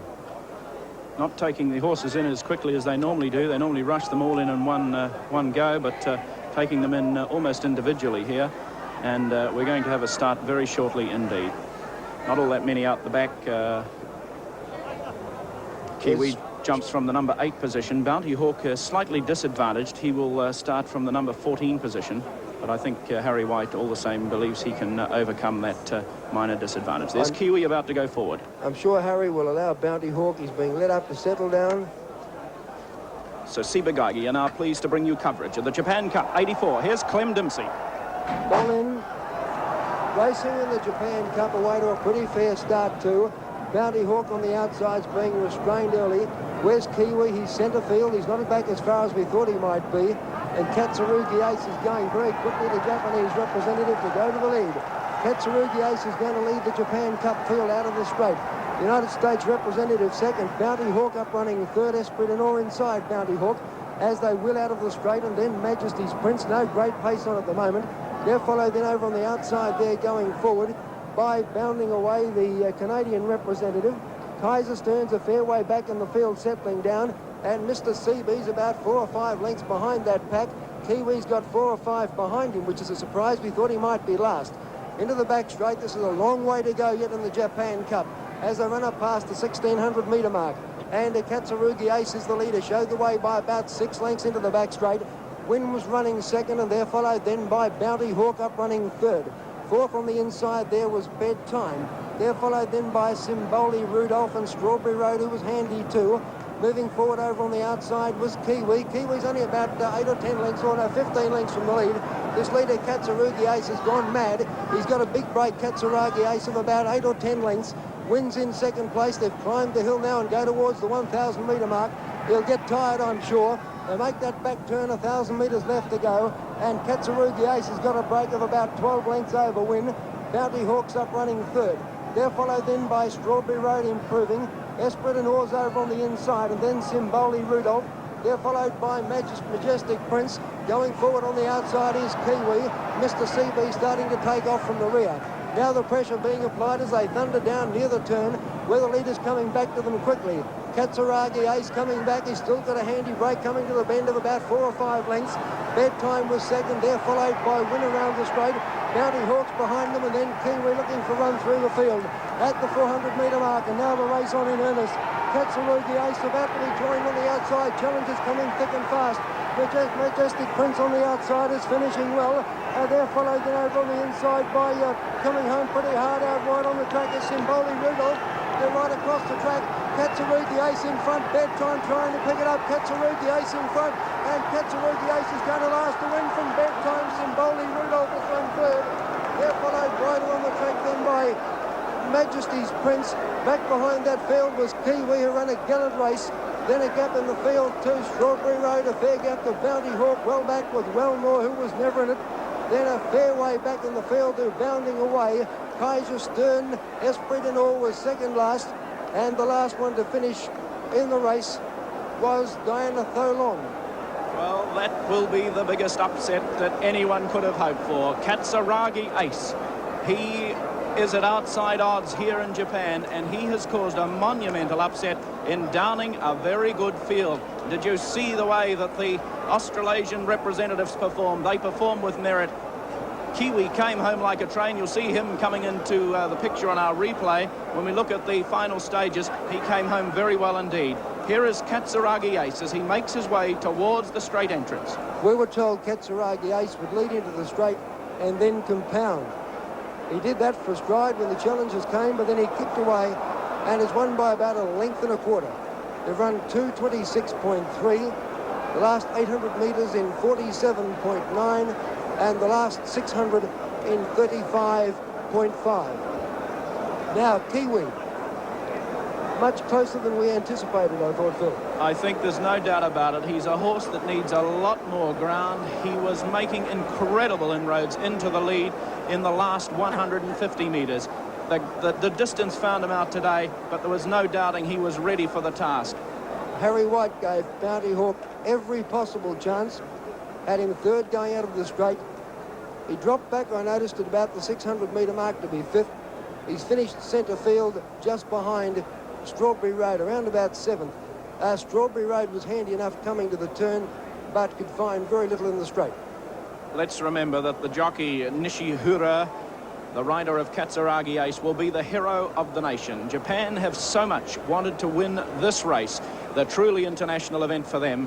They had a very good field, and today they have had the dream result with number 10, Katsuragi Ace, proving too good in the run home. Waiting for the final minor placings. We'll have them very shortly for you, but it was close for the minor money. Bedtime's in that photo for the minor money. The other one could have been another Japanese representative in Simboli Rudolph, but waiting for second and third to be semaphored. Number 4 has run officially second. That's Bedtime, ridden by Willie Carson, and third is number 12. That's Simboli Rudolph, ridden by Wai Okabe. First and third in the Japan Cup. Katsuragi Ace, number 10, successful. There's a winning rider, Nishirura. An upset, as Clem said, was expected to lead and then die, but kept running. Bedtime second, Willie Carson, and a Simboli Rudolph third. You can see Katsuragi Ace in front at the moment with Bedtime on its inside. Almost got within a long neck, I suppose. There's Simboli Rudolph in the orange cap running on well, with the two horses from the United States, Win and Majesty's Prince, running on.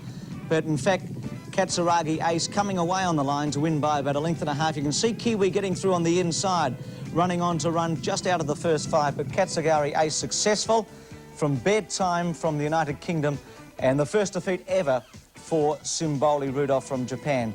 So Bounty Hawk failing there, and also Strawberry Road. Strawberry Road, never a possibility. There's Kiwi in the screen at the moment. Huge crowd, over 100,000. They're expecting close to 120,000 in Japan today. I found the camera work very interesting with the split screen, but they'll be absolutely delighted with that victory. And I can tell you that it is going to pay very, very well on the Victorian TAB, and I'm sure that horse will pay very well in Brisbane and also in New South Wales and the other places where there was betting on the Japan Cup. So an upset result. Bounty Hawk and Strawberry Road both beaten out of the first 3, and Kiwi running home strongly, but we always thought that the 2,400 metres would be a little bit short for Kiwi in the Japan Cup. So that's it from the Japan Cup. Hope you've enjoyed it. The next Network Commitment of Sport will be on December the 13th, the Amul Zatopek track meeting, the 10,000 metres meeting. That's coming up at 9:30 Eastern Australian time on December the 13th. Hope you've enjoyed the Japan Cup and can join us on December the 13th.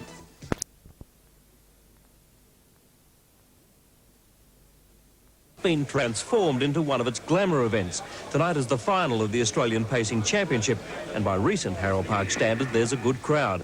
And with the business so brisk, there was one noticeable absentee from the betting ring with just a reminder of his former tenancy. In the stables, well, not really an air of excitement in the race build-up. The race favourite is the New South Wales horse Area Code, trained by Vic and Margaret Frost. Really nice. Because also the reinsman, there's obviously a special attachment to the horse. Doesn't look like a good one, does he? He's so big-headed and so quiet. Among the other favoured horses is the New Zealander, Really Honkin, and Caramere Duplicity. But tonight, all eyes were on Area Code, the New South Wales Harness Horse of the Year, and tipped to become one of the great pacers. In winning his heat for this event, he smashed the track record here at Harold Park. The one obstacle, though, for Area Code was a bad draw. But after an early dust-up between Really Honkin and Armchair Ride, Vic Frost was handed the lead.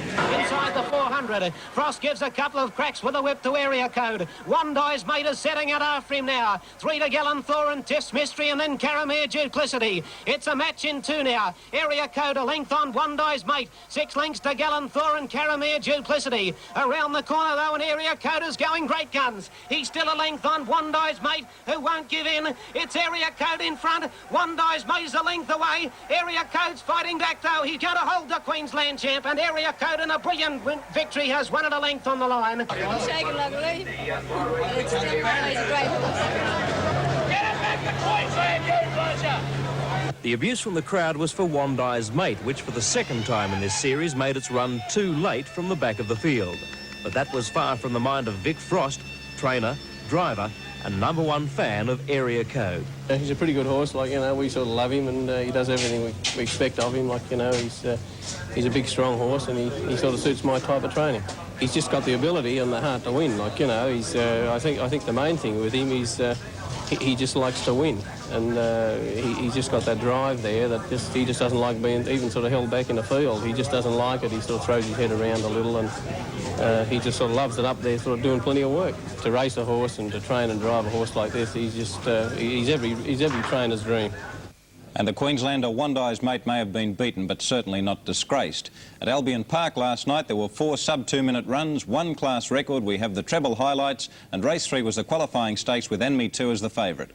450 metres left to go. Poacher still second. Frecklefoot third on the rail. Louie L'amour's coming 3 wide. Egmont Lobel's out 4 wide with Bryce, and then a break to Diamond Tyros. Jackson's first, still in front before the turn. Louie L'amour's running up strongly on the outside. Poacher under pressure. So is Frecklefoot now, and Egmont Lobel taken to the extreme outside. Louie L'amour's grabbed the lead, turning for home. Jackson's first gone. Then Poacher and Egmont Lobel, but Louie L'amour's in front past the 100-metre mark. Bryce is moving into second spot with Egmont Lobel and Poacher fighting out third, but it's Louie L'amour in front, and Louie L'amour's won. Louie L'amour beat Bryce third. Toss of the coin. Egmont Lobel or Poacher, very... And the former Tasmanian Louie L'amour, driven by John Cann, gave TAB punters an expected windfall.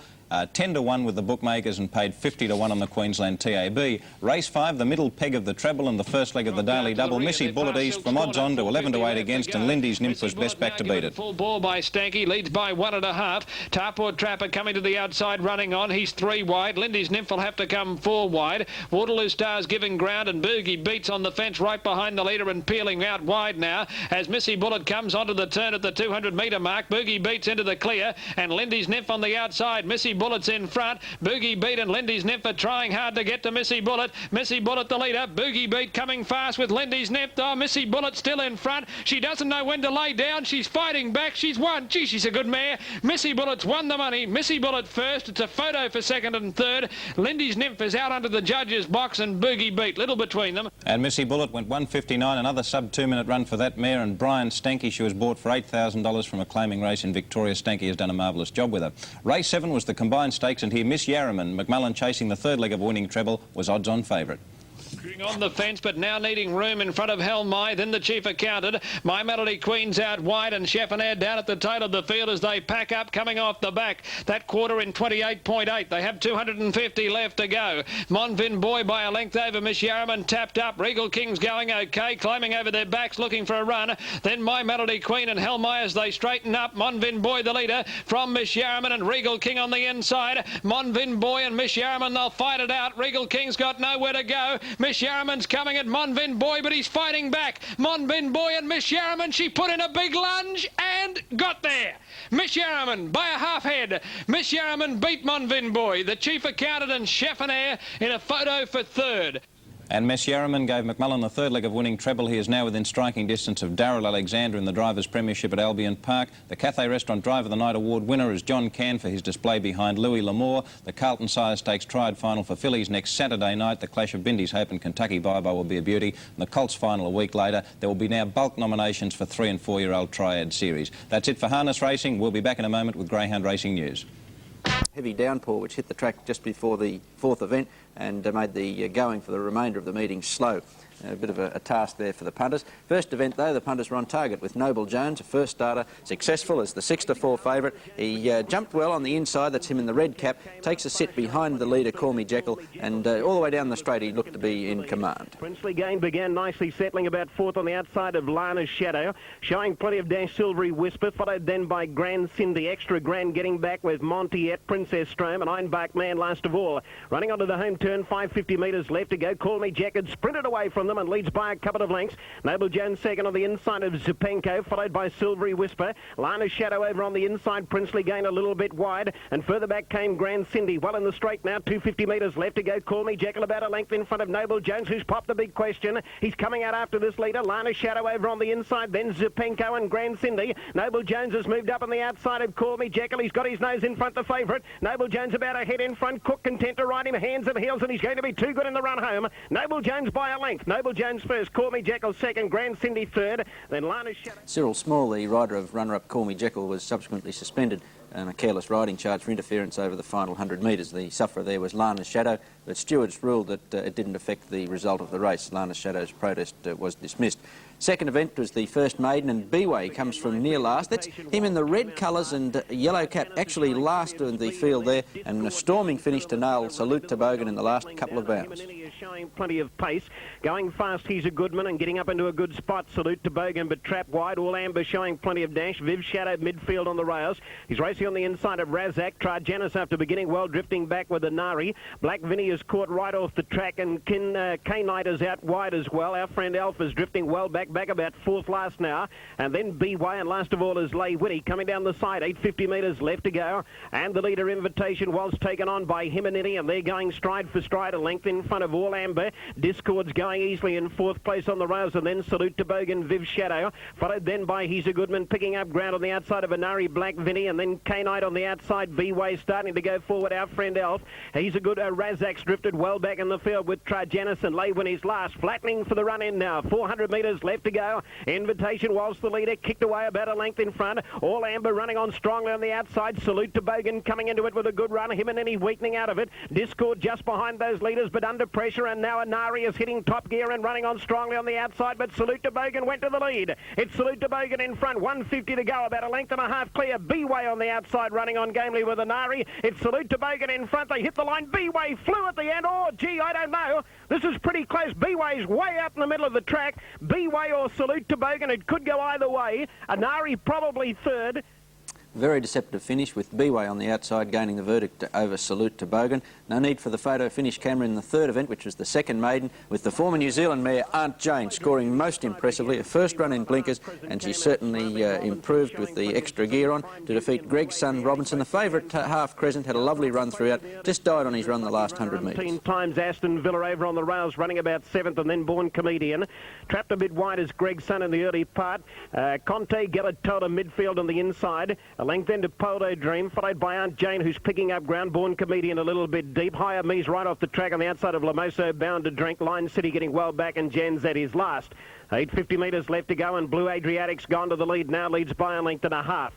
Lucky Runner second on the outside of Robinson, a length into Aston Villa, followed by Prime Duty. The favourite running about seventh over on the inside, Half Crescent, a length into Aunt Jane, followed by Greg's son, who's still a bit wide. In between horses is umpteen times, and then Higher Me, Lamoso. Conte Galatelda next on the rails, and then Bound to Drink. Born Comedian drop back quickly, followed by Line City. Polo Dream next on the inside, and Jan's at his last. Straightening up, 400 metres left to go. Blue Adriatic's the leader. Duffy's going for a run on the inside of Half Crescent. There's not much room there at the moment. Prime Duty joining in on the outside, and Aunt Jane is coming home with a great run. In fact, she's loomed up to go to the lead. Aunt Jane's hit the front. Half Crescent's got the run now if he's good enough, but it's Aunt Jane about a half length in front of Half Crescent. Prime Duty battling on fairly well, and then Greg's Son and Aston Villa. Aunt Jane in front. She's starting to draw clear close to home. She's going to be too good for them, Aunt Jane. Aunt Jane wins it by a length and a half. Greg's Son may have got second, tight for third. It's between Robinson and Half Crescent, and right off the track. Could be the first of many wins for the former New Zealand mare Aunt Jane. She's been placed up to a middle distance, so I think she's one to follow.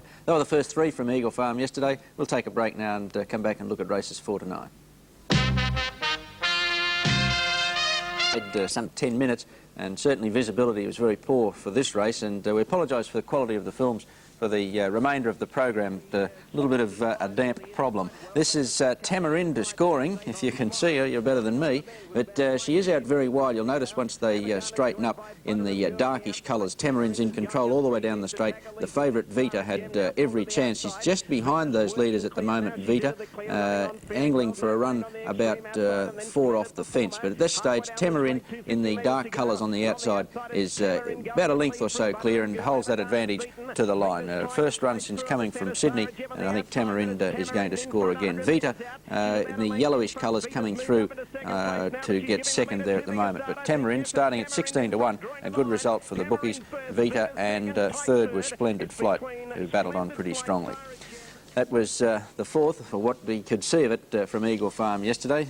Thankfully the conditions did improve a little bit. The rain took up after that. For the fifth event, which was the transition, the track was quite muddy. Benbulben came from near last in the early stages to defeat Ironclad, and Manor Born, who's going up one off the fence now to take over in the lead. Mark settling about fourth on the inside of Noble Saint, and then muted Ironclad.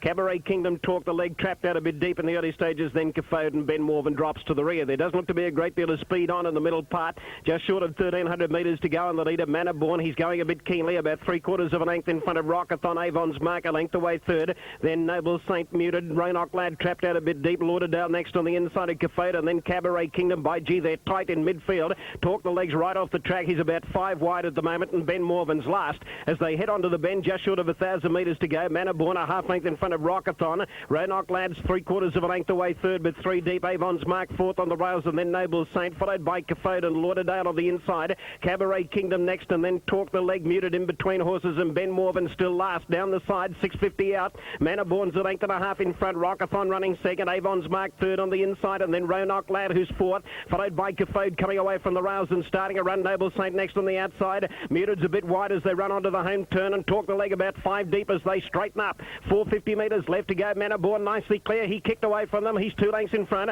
Ironclad second on the outside of Rockathon. Avon's Mark fourth over on the inside. Benbulben starting to pick up ground pretty quickly now, and then Lauderdale, Cafode, Noble Saint, and Talk the Leg on the outside. Ironclad loomed up on the outside of Manor Born to poke his nose in front, but Benbulben cutting down the pair of them on the outside. Benbulben's going out after Ironclad. Benbulben's loomed up to take the lead. The colours are covered in mud, but it's Benbulben streaking clear close to home. He's too good for them. Benbulben first, Ironclad second, Manor Born 2 lengths away third, followed by Benbulben scoring there despite betting drift to start at 12 to 1. Another result for the bookies in the Recognition Stakes, and another 12 to 1 chance. Lock King, he's the leader soon after the start. That's him on the extreme outside. This is a clever ride in front by apprentice Carl Simons, who restrained the horse until about the 1,000 metres and then edged away from the field to have the race in his keeping. Well, certainly from about the 600 metres. The others were in his wake and struggling from that point. Lock King 2 lengths in front. In second place, Mr. Olympus. Lord Meteors is a length away third, and then Grey Colnick. Prize Dash is racing very erratically at the moment. He ran up onto the heels of Grey Colnick. He had to check him there. Bucking Ripper's up in about 5th place on the outside of Lingalonga. Gaudeamus is trapped a bit wide at the moment, racing on the outside of Red Shirt. Prize Dash has settled a little bit better now. He's back 4th last on the inside of Sovereign Chief Owned Prince, and Constandell is last. There does look to be a great deal of speed on, just short of 1,600 metres to go, and he's hooking onto this leader. It's Lock King by a length and a half. Bucking Ripper's now moved up into second place on the outside of Mr. Olympus, and Lord Meaties is a neck away fourth. Then Gaudeamus, who's still trapped out 3 wide. Grey Colleague's next on the inside of Lingalonga. Red Shirt starting to pick up ground. He's moving up into midfield. Sovereign Chief is following up behind him. Prize Dash is over on the inside, and then Costadella and Own Prince. 1,200 metres left to go. Lock King is doing it pretty easily at the moment. He's too clear. Gaudeamus is now second on the outside of Bucking Rep.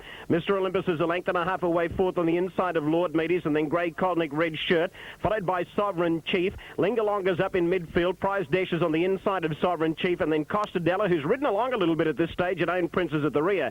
As they run down the side now, 850 metres left to go. He's starting to sneak clear on Lock King. He's about 4 lengths in front. Gaudeamus second on the outside of Bucking Rep. Another 3 lengths to Lord Meaties, followed by Mr. Olympus, Lingalonga. Own Prince is putting in a big run right around the outside, then Red Shirt, Grey Colnick, Sovereign Chief, and then Prize Dash and Costadella. 600 metres left to go. Lock King nicely clear as they run onto the bend. He's 4 lengths in front of Bucking Rep, followed by Gaudeamus, who dropped back a little bit. Own Prince has moved up into third place on the outside. Sovereign Chief to the extreme outside is putting in a big run. By gee, he's covered in mud, Sovereign Chief, but he's starting to pick up ground. However, Lock King is still nicely clear as they flatten for the run in. They've got about 350 to go. Lock King 4 lengths in front of Bucking Rep. Own Prince and Sovereign Chief down the outside, and Costadella is starting to make up ground. He's pulled the whip now on Lock King. He's still about 3 lengths in front of Bucking Rep, Own Prince, and then Sovereign Chief and Costadella. But I think it's going to be a go-to-woe win for Lock King. Yes, he's in front and push right out. He's too good for them. Lock King first, Bucking Rep second, third Own Prince, and fourth Costadella. Then Grey Colnick, Prize Dash. Clever ride by apprentice Carl Simons to score there on Lock King, and another apprentice in the winning list in the following event. That was Harrow and Robert Crilly, the apprentice, scoring in the Max Auctions Novice. Harrow didn't seem to be likely to be the winner at the home turn, but he really put in a strong staying performance to wear down Lyman Eyes to score by a neck, and half year making up plenty of ground to get third at big odds. With Luskin Prince in the early stages. Soroman has ridden hard in the early part, going up into about third place, and Harrow's going with him on the outside. Running to the turn out of the straight, Tramusant, the leader, just in front of Lemon Eyes, and Rottinger settling about third. Then Harrow, who's 3 and 4 deep on the turn out of the straight. Soroman on the outside of him. Back in 6th place on the rails is Luskin Prince, covered by Copper Dancer, then Rangamak, followed then by Diamond Heights, Master Installer. Gerald Road getting well back on the inside of Regal Supreme, and then New Year and Banjack. 1,600 metres left to go, and the leader, Tramusant. Tramusant's a length and a half in front. Lemon Eyes second. Rottinger's travelling nicely, a half length away third on the rails, and then Soroman. A length into Harrow, followed by Luskin Prince, who's a touch better than midfield. He's 6th on the inside. Copper Dancer out a bit wide at the moment. Rangamak's in between horses. Gerald Road next on the inside of Diamond Heights, Master Installer 3 wide, then Regal Supreme, New Year and Banjacks. There's no speed on in the middle part, 1,200 metres to go. Tramusant continues to make the pace out in front, leads by a length. Second, Lemon Eyes, third, Rottinger, followed by Soroman in 4th place on the outside of Harrow, and Luskin Prince is 5th over on the rails. A length then to Copper Dancer, followed by Rangamak, Gerald Prince. A length further back to Master Installer, picking up ground on the outside of Diamond Heights, and then Regal Supreme, New Year and Banjacks. 1,000 metres left to go. The leader, Tramusant, almost a length and a half in front of Lemon Eyes. Rottinger just niggled along a little bit in 3rd place on the rails, and then Harrow, Luskin Prince, followed by Copper Dancer, who's picking up ground. Rangamak starting to go forward. Soroman's dropping out of it, passed by Diamond Heights, and then Master Installer. Gerald Road's next on the inside. Regal Supreme starting a run. Banjacks and New Year. On towards the home turn, 500 metres left to go. Lemon Eyes has loomed up on the outside of Tramusant to contest the lead. Just behind them, Harrow's starting a run, going through in between horses, Regal Supreme, and Rottinger's got a lovely run in the centre. He's going out after these leaders. Luskin Prince is now working to the outside, followed by Copper Dancer. Lemon Eyes is in front, 300 metres to go. Lemon Eyes just in front of Rottinger, battling on gamely over on the inside, Tramusant, and then Harrow, Luskin Prince, Copper Dancer, and New Year from a long way back is finishing fast on the outside. Lemon Eyes just in front of Tramusant. On the outside, Harrow's cutting down these leaders. Regal Supreme getting a run. New Year the outside. Lemon Eyes, Harrow grabbed the lead right on the line and has got up to win it. Harrow first. Harrow beat Lemon Eyes and a head away third. New Year, then Regal Supreme. He's a stout stayer, Harrow. He wore down Lemon Eyes to score in the final couple of bounds. The 8th event was the Paddock Bookmakers Novice, and Graham Watson became the 5th apprentice successful on yesterday's card when he scored on Some Charm.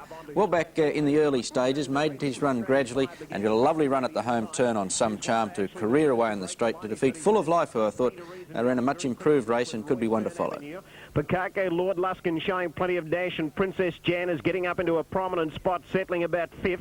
Artillery trapped a little bit wide. Tod Wilkes going forward. Bank passes up in that forward bunch as well. Well, under next on the inside of Some Charm, who began okay, running about 8th on, settling down. Lord Radiant next on the outside.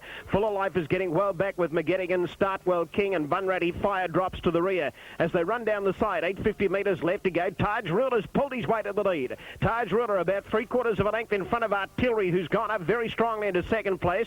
Frida Reason a length and a half away third. Bank passes going keenly on the outside. He's moved to third now, past Frida Reason. Then Roy Fern Avenue, Lord Luskin, Pukake, followed by Some Charm, who's awkwardly placed on the rails. Princess Jan, Full of Life a bit wide. Then Tiswan and Lord Radiant. Well, Lunder's well back as they run onto the home turn. Startwell King, McGettigan and Bunratty Fire. Into the straight, 400 metres left to go, and Some Charm's got a beautiful run right through on the inside, and Some Charm burst through to go to the lead from Artillery. Some Charm about a length in front of Artillery. Bank pass on the outside. Full of Life is flashing home on the extreme outside. He's coming from nowhere, but with 150 to go, Some Charm, yes, Some Charm has exploded right away from them now, and he's got it shot to pieces. He's about 3 lengths in front. Full of Life in second place, and then Bank pass, but it's all Some Charm.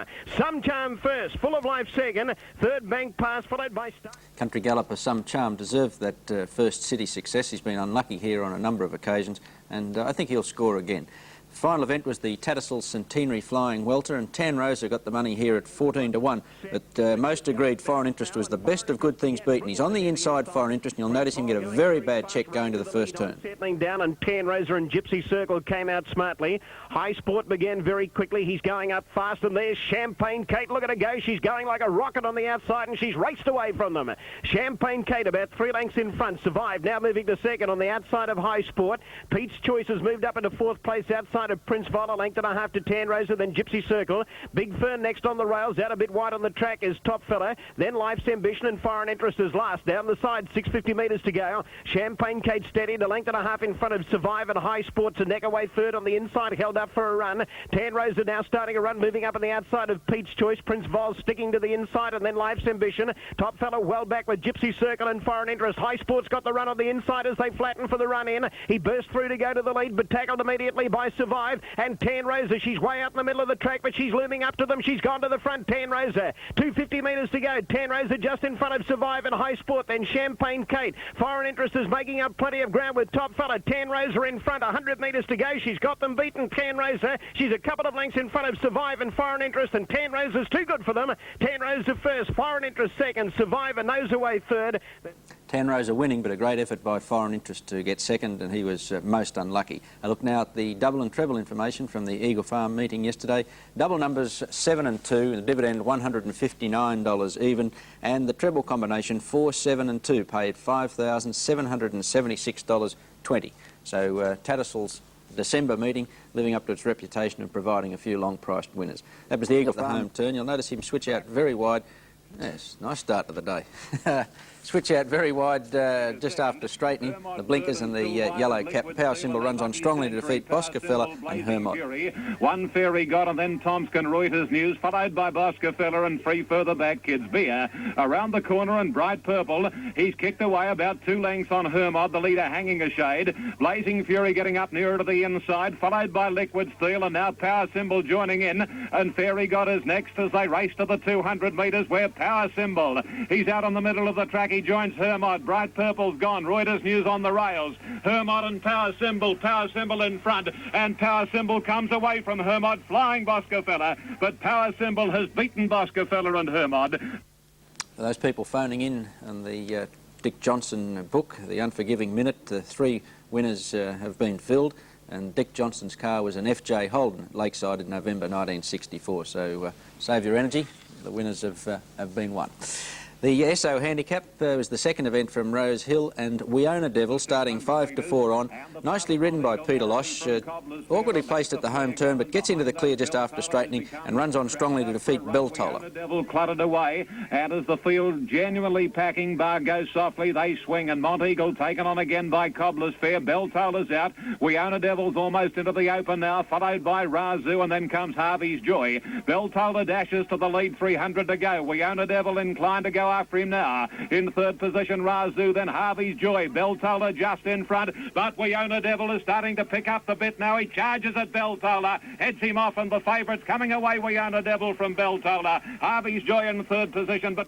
Third event, the Miss Australia Handicap, appropriately for the fillies, and Lapinessa, well tried to start 3-1. Moves out to about the centre of the track at the 200 metres and really powers home to grab the 2 leaders about 75 metres out. They're homeward bound at the 450. Madame Claude in front of Bluish.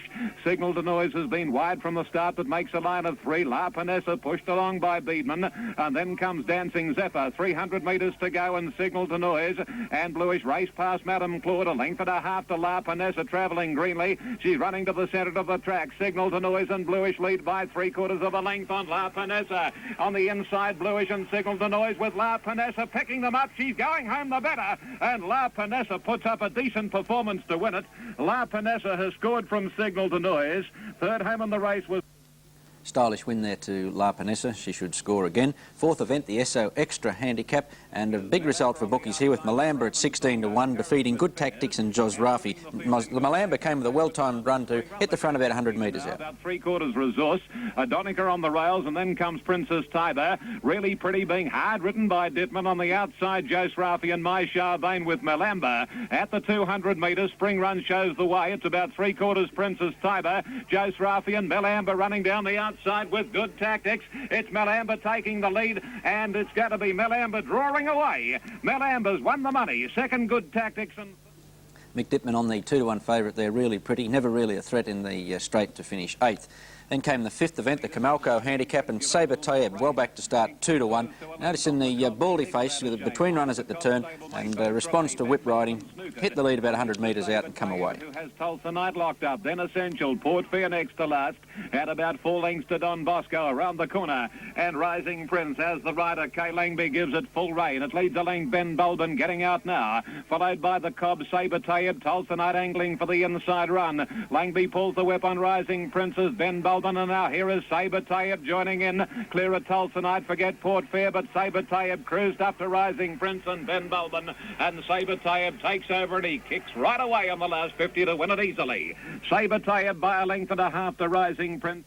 Sabre Tayeb scoring convincingly, and the 6th event, the Barbecues Galore Handicap, and big tip, Pleasant Flight, and he ran right up to the wraps to score at 5-4. Raced a little greenly in the straight, but careered away under hands and heels riding from Jimmy Cassidy to score well. Pleasant Flight. And a good margin off next as they come around the corner, Royal Minstrel in company with Secret Century, and about 2.5 last as they straighten up I'm a Pagan. Pleasant Flight kick clear at the 400, and entering the straight, Pleasant Flight leads a length and a half on Chedwin. Third is drawn at about 3 lengths to King of the Gypsies yesterday, and on the outside is La Warrior, but Pleasant Flight is doing it in great style. Past the 200, Cassidy hands and heels on the hot pot. It's in no danger, drawn second, and then comes King of the Gypsies, who's run a good race, but as they reach the 50, it's all Pleasant Flight, and it'll donkey lick them. Pleasant Flight to the line, about 3.5 clear on drawn. Mick Dittman successful on Wednesday at Canterbury with 5 winners.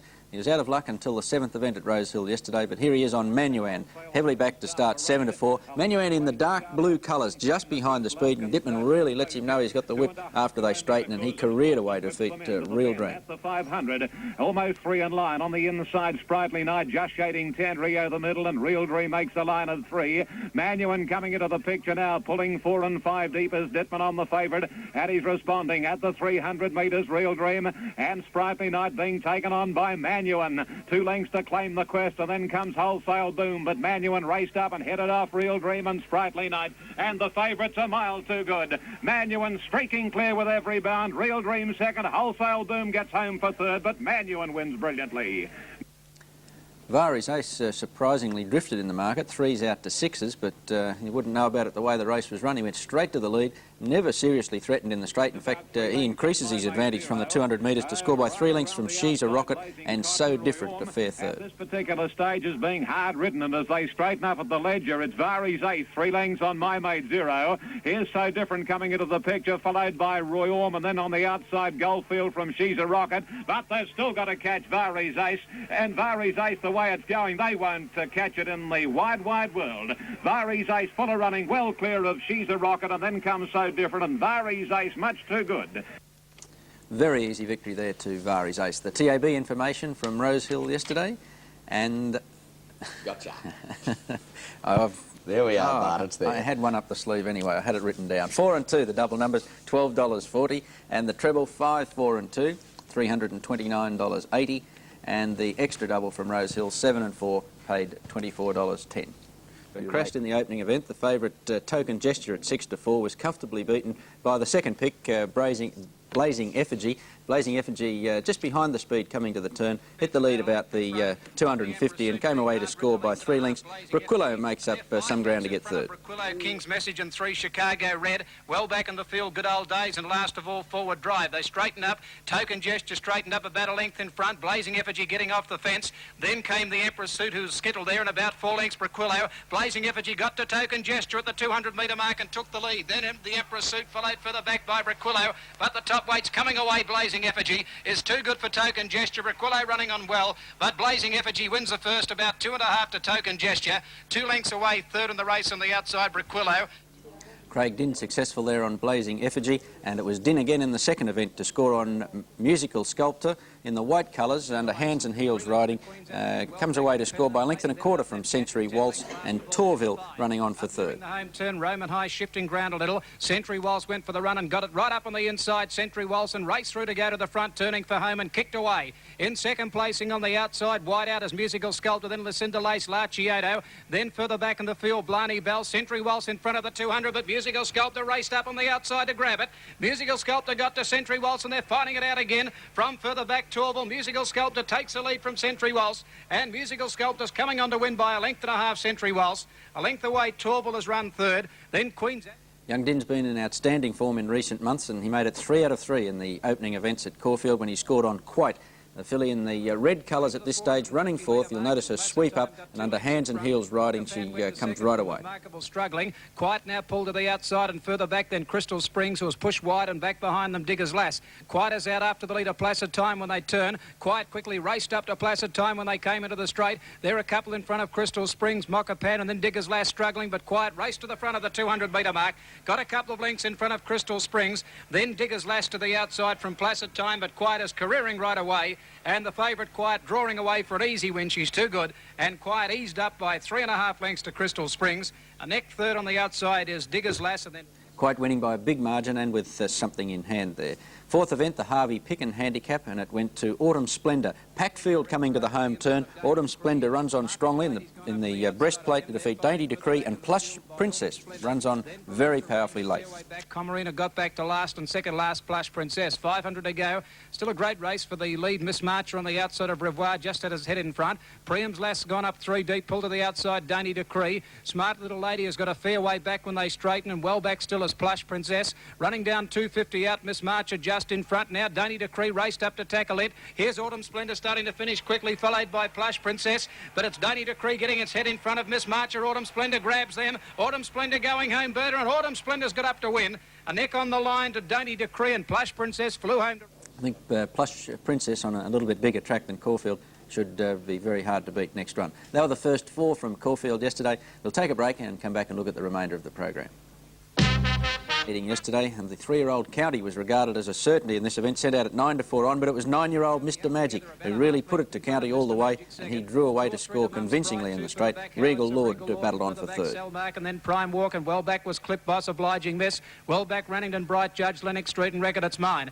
They make the turn now, and on the outside Mr Magic is putting pressure on County. They race to the 300, about 3 lengths, Mum's Pride and Regal Lord. Mr Magic on the outside, and County fights back on the inside. Mr Magic's just got his head in front with 150 to go. He's got County beaten, I'd say. Mr Magic drew 3/4 in front of County, then Regal Lord, but old Mr Magic, although he ducked in, is drawing away, and Mr Magic won it by 2.5 lengths to County. A neck away third is Regal Lord, and then Educate, who's raced in the same interests as County, made amends in the next event. He looked well beaten at the home turn. You'll notice him the leader in the blue colours with the white armbands on the fence, and he was actually headed soon after straightening. He fought back to defeat Niagara by a head, and Ripper's Dream only a long neck away third in a good finish.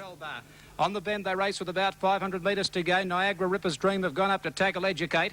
Then Perron, Farrago, and further back in the field, Barney Bigard from Well Travelled. Well back and they make the turn, then Live Albert trying to get a run. In the straight, 300 to go. Educate, Ripper's Dream and Niagara joins them on the outside. Then Barney Bigard and Live Albert now putting in a long run down the outside. Many chances, 150 to go. Niagara in front. Live Albert starting to flash down the outside. Coming again, Educate on the fence. Educate and Niagara. Educate is kicking again on the inside and Educate's got there. Educate a neck on the line to Niagara. Third might have been Ripper's Dream in the centre.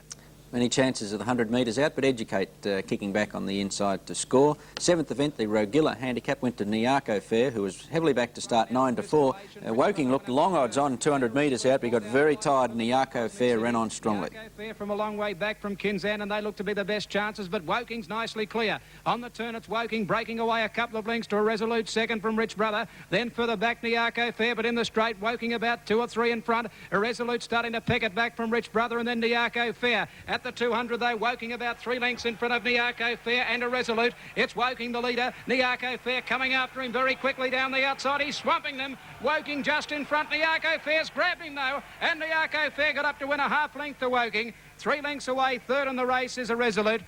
Niako Fair to the cheers of the punters, getting up to score there. And the final event went to Glamour apprentice Darren Gauchi, who teamed with top trainer Bart Cummings to land the 10-1 chance Shot, who grabbed the lead about 100 metres out and was coming right away. Sam on the outside of Avortic, about 2.5 to Star of the Magi. 2 further back in the field, Vera's Boy when they come to the turn. Then Sapphire Lad from Martech, and they've got away from Monarch Star, Sir Fleet. And further back, Shot pulled out wide from Sir Somerset and Balvado. Mel Sam on the outside put its head in front, 300 to go from Avortic. Star of the Magi came at them quickly, though, on the outside. Then Martech further back. Star of the Magi took the lead with 150 metres to go, beat off Avortic. Here's Shot down the outside, finishing quickly from Sapphire Lad. Star of the Magi in front. Shot pegging it back, though. Shot going home better, and Shot gets up to win the last. 2 lengths to Star of the Magi, 2 lengths away third, Sapphire Lad.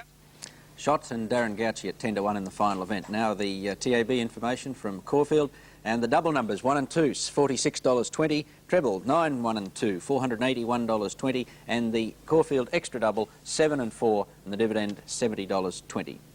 Inside, then Bucking Rep, he's in 5th place, but hard ridden at the moment to hold his position. Hondomatic starting to pick up ground on the outside there, My Friend Francis Tangara, and Power Pack has dropped out about 6 lengths last, and he's under the whip. 800 metres left to go, and it's Secret Bay going to the lead. Secret Bay a half length in front of Aquarium Man. Now Concord Stage popped off the rails there. He didn't want to get caught behind Aquarium Man. Hondomatic is making a quick dash right around the field, and Fanta Boy is still up there in a nice handy position. Aquarium Man stopped as though Shot and dropped straight back to second last. Onto the home turn, Secret Bay nicely clear, 450 metres to go. He's 2 lengths in front of Concord Stage, Fanta Boy. Hondomatic on the outside. My Friend Francis is starting a run, and then Tangara. Secret Bay in front, 250 metres to go. He leads by a length. Concord Stage on the outside, starting to pick up ground, and then My Friend Francis. Secret Bay is still the leader. He's about 1.5 lengths in front of Concord Stage. He's not going to reach the leader, and it's Secret Bay in front, hard ridden at the end. He's going to win it by a couple of lengths.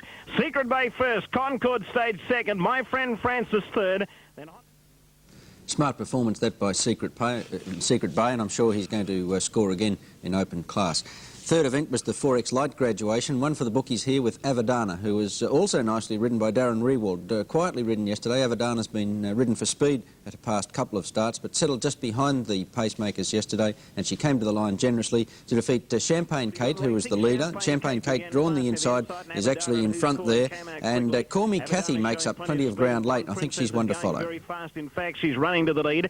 Call Me Cathy began okay, but drifting back quickly with Gaudeamus and Splendid Flight in the early stages. Duke's Delight and Keto Girl about midfield on settling down. Champagne Kate with the advantage of the inside. She's going a bit keenly. She leads by a neck on Bond Princess. Avadana a length and a half away third, and Keto Girl's gone up to be fourth on the outside. A length into Duke's Delight, trapped a bit deep on the outside of Splendid Flight, who's calling over on the rails. Then Call Me Cathy and Gaudeamus is last. There's not a great deal of speed on as they come down the side. 500 metres left to go. Champagne Kate just in front of Bond Princess. Duke's Delight running up very quickly into third place on the outside of Keto Girl. Then Avadana Splendid Flight. Call Me Cathy now starting a run, and then Who's Calling and Gaudeamus around the home turn. Champagne Kate about a length in front of Bond Princess. Keto Girl Avadana to the outside with Duke's Delight. Call Me Cathy now starting a run, and then Splendid Flight 200 metres out, and it's Champagne Kate about a length in front. Avadana's running on strongly on the outside. Then Call Me Cathy and Duke's Delight. Champagne Kate, she's fighting on. She's about a half length in front of Avadana, who's driving at it close to home. Avadana grabbed the lead. Yes, got up to win it. Avadana first by a head. Avadana has beaten Champagne Kate, and Call Me Cathy may have got third. Just in I think one to follow there, Call Me Cathy, who ran on generously to get third. Fourth event was the 4X Stubby graduation. A couple of well-backed disappointments here. Raheen's Son, the favourite, and Afro Lady, who you'll notice when she jumps is actually in front of the field but dips badly. She was subsequently found to have caught a plate, and I think that may have affected her performance. It went to Hard Gift, who was another one of Graham Watson's winners, and Making Time battles on strongly for second. Sovereign Patch getting up for third. Fast.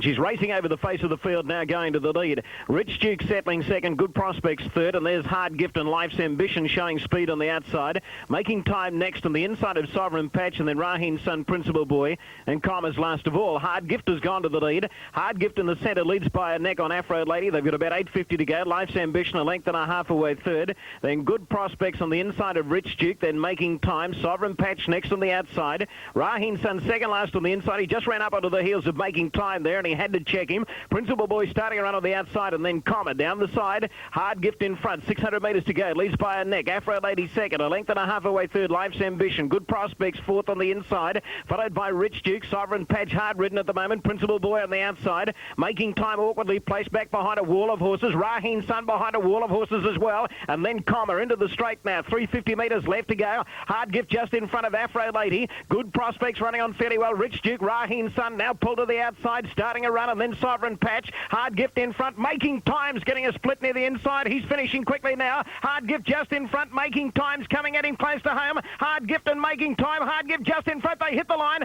I think he's just lasted Hard Gift. Hard Gift, I'd say, is wanted by a head over Making Time. It's close for third. Photo between Raheen's Son, Rich Duke, Good Prospects, and Sovereign Patch. Solid performance there by Hard Gift, who had to do a lot of the work up front with Afro Lady, and he fought on very strongly. I think he's an underrated horse, Hard Gift. They were the first four from Doomben yesterday. We'll take a break and come back and have a look at the big one, the 4X Stakes. Race 5, the 4X Stakes, and now look at the Doomben meeting yesterday. And the winner here, Fixed Flush. You'll notice him racing pretty keenly outside the leader, and Gavin Duffy really pretty heady ride here because he kept Daybreak Lover in a pocket and saved up something for the last 50 metres, and Fixed Flush charged to the line under hard riding to defeat Pete's Choice, who ran a much improved race, and Foreign Interest getting up for third. Keep your eye on Daybreak Lover, who settles in the box seat and gets into trouble the last 50 metres. Fast in the early stages with Brilliant Beauty. Tod Minor getting up into about 5th place on the outside of Crawford. Then Librallah, Foreign Interest drifting back with Spring Pride and Great Marches last. 850 metres left to go, and the leader Fixed Flush. He's gone to the lead now about a head in front of Pete's Choice, who's pulling very hard, and with the advantage of the inside, Pete's Choice has gone through to Peggy's nose in front of Fixed Flash. Daybreak Lover's a length and a half away third in the box seat on the inside of Brilliant Beauty and Tod Minor. Then Foreign Interest. Librella's going forward on the outside, but trapped right off the track. Then Crawford, Spring Pride and Great Marches last. Boy, they're tightly packed as they run onto the home turn. 450 metres left to go, and it's Pete's Choice just in front of Fixed Flash. Brilliant Beauty going up to join the leader. She's 3 wide. Daybreak Lover behind a wall of horses on the inside. He can't get clear at the moment. Tod Minor looking for the way clear. Foreign Interest down the outside, and then Librallah. 250 metres to go. Daybreak Lover still can't get out. Fixed Flash is just in front. Fixed Flash and Pete's Choice, they're fighting it out. Tod Minor the outside. Daybreak Lover's getting the run on the rails now. He's flying through Pete's Choice. Fixed Flash, Daybreak Lover. It's going to be a great go. They hit the line. Fixed Flash, I think, is just one. Oh, Daybreak almost fell right on the line. Fixed Flash, I think, is just won it from Pete's Choice and Daybreak Lover.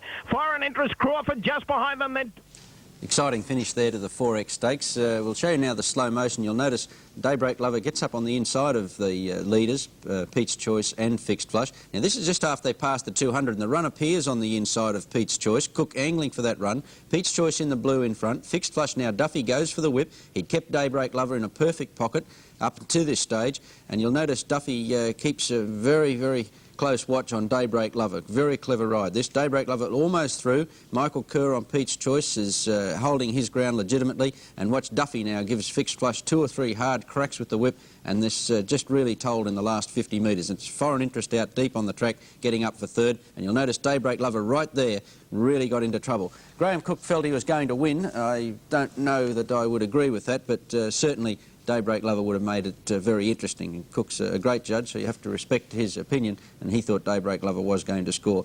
Whatever, it was a sound first up run under 57 kilos. Fixed Flush, the winner, is trained by Bruce McLaughlin, who has the private training complex up at Caboolture at Thornhill Park, and Bruce is pretty happy with the way Fixed Flush is going at the moment. I caught up with him just after the 4X Stakes. Bruce, Fixed Flush seems to go best for Gavin Duffy. Well, he's always rode him best since he was a young horse, and he's won nearly all of his races on him.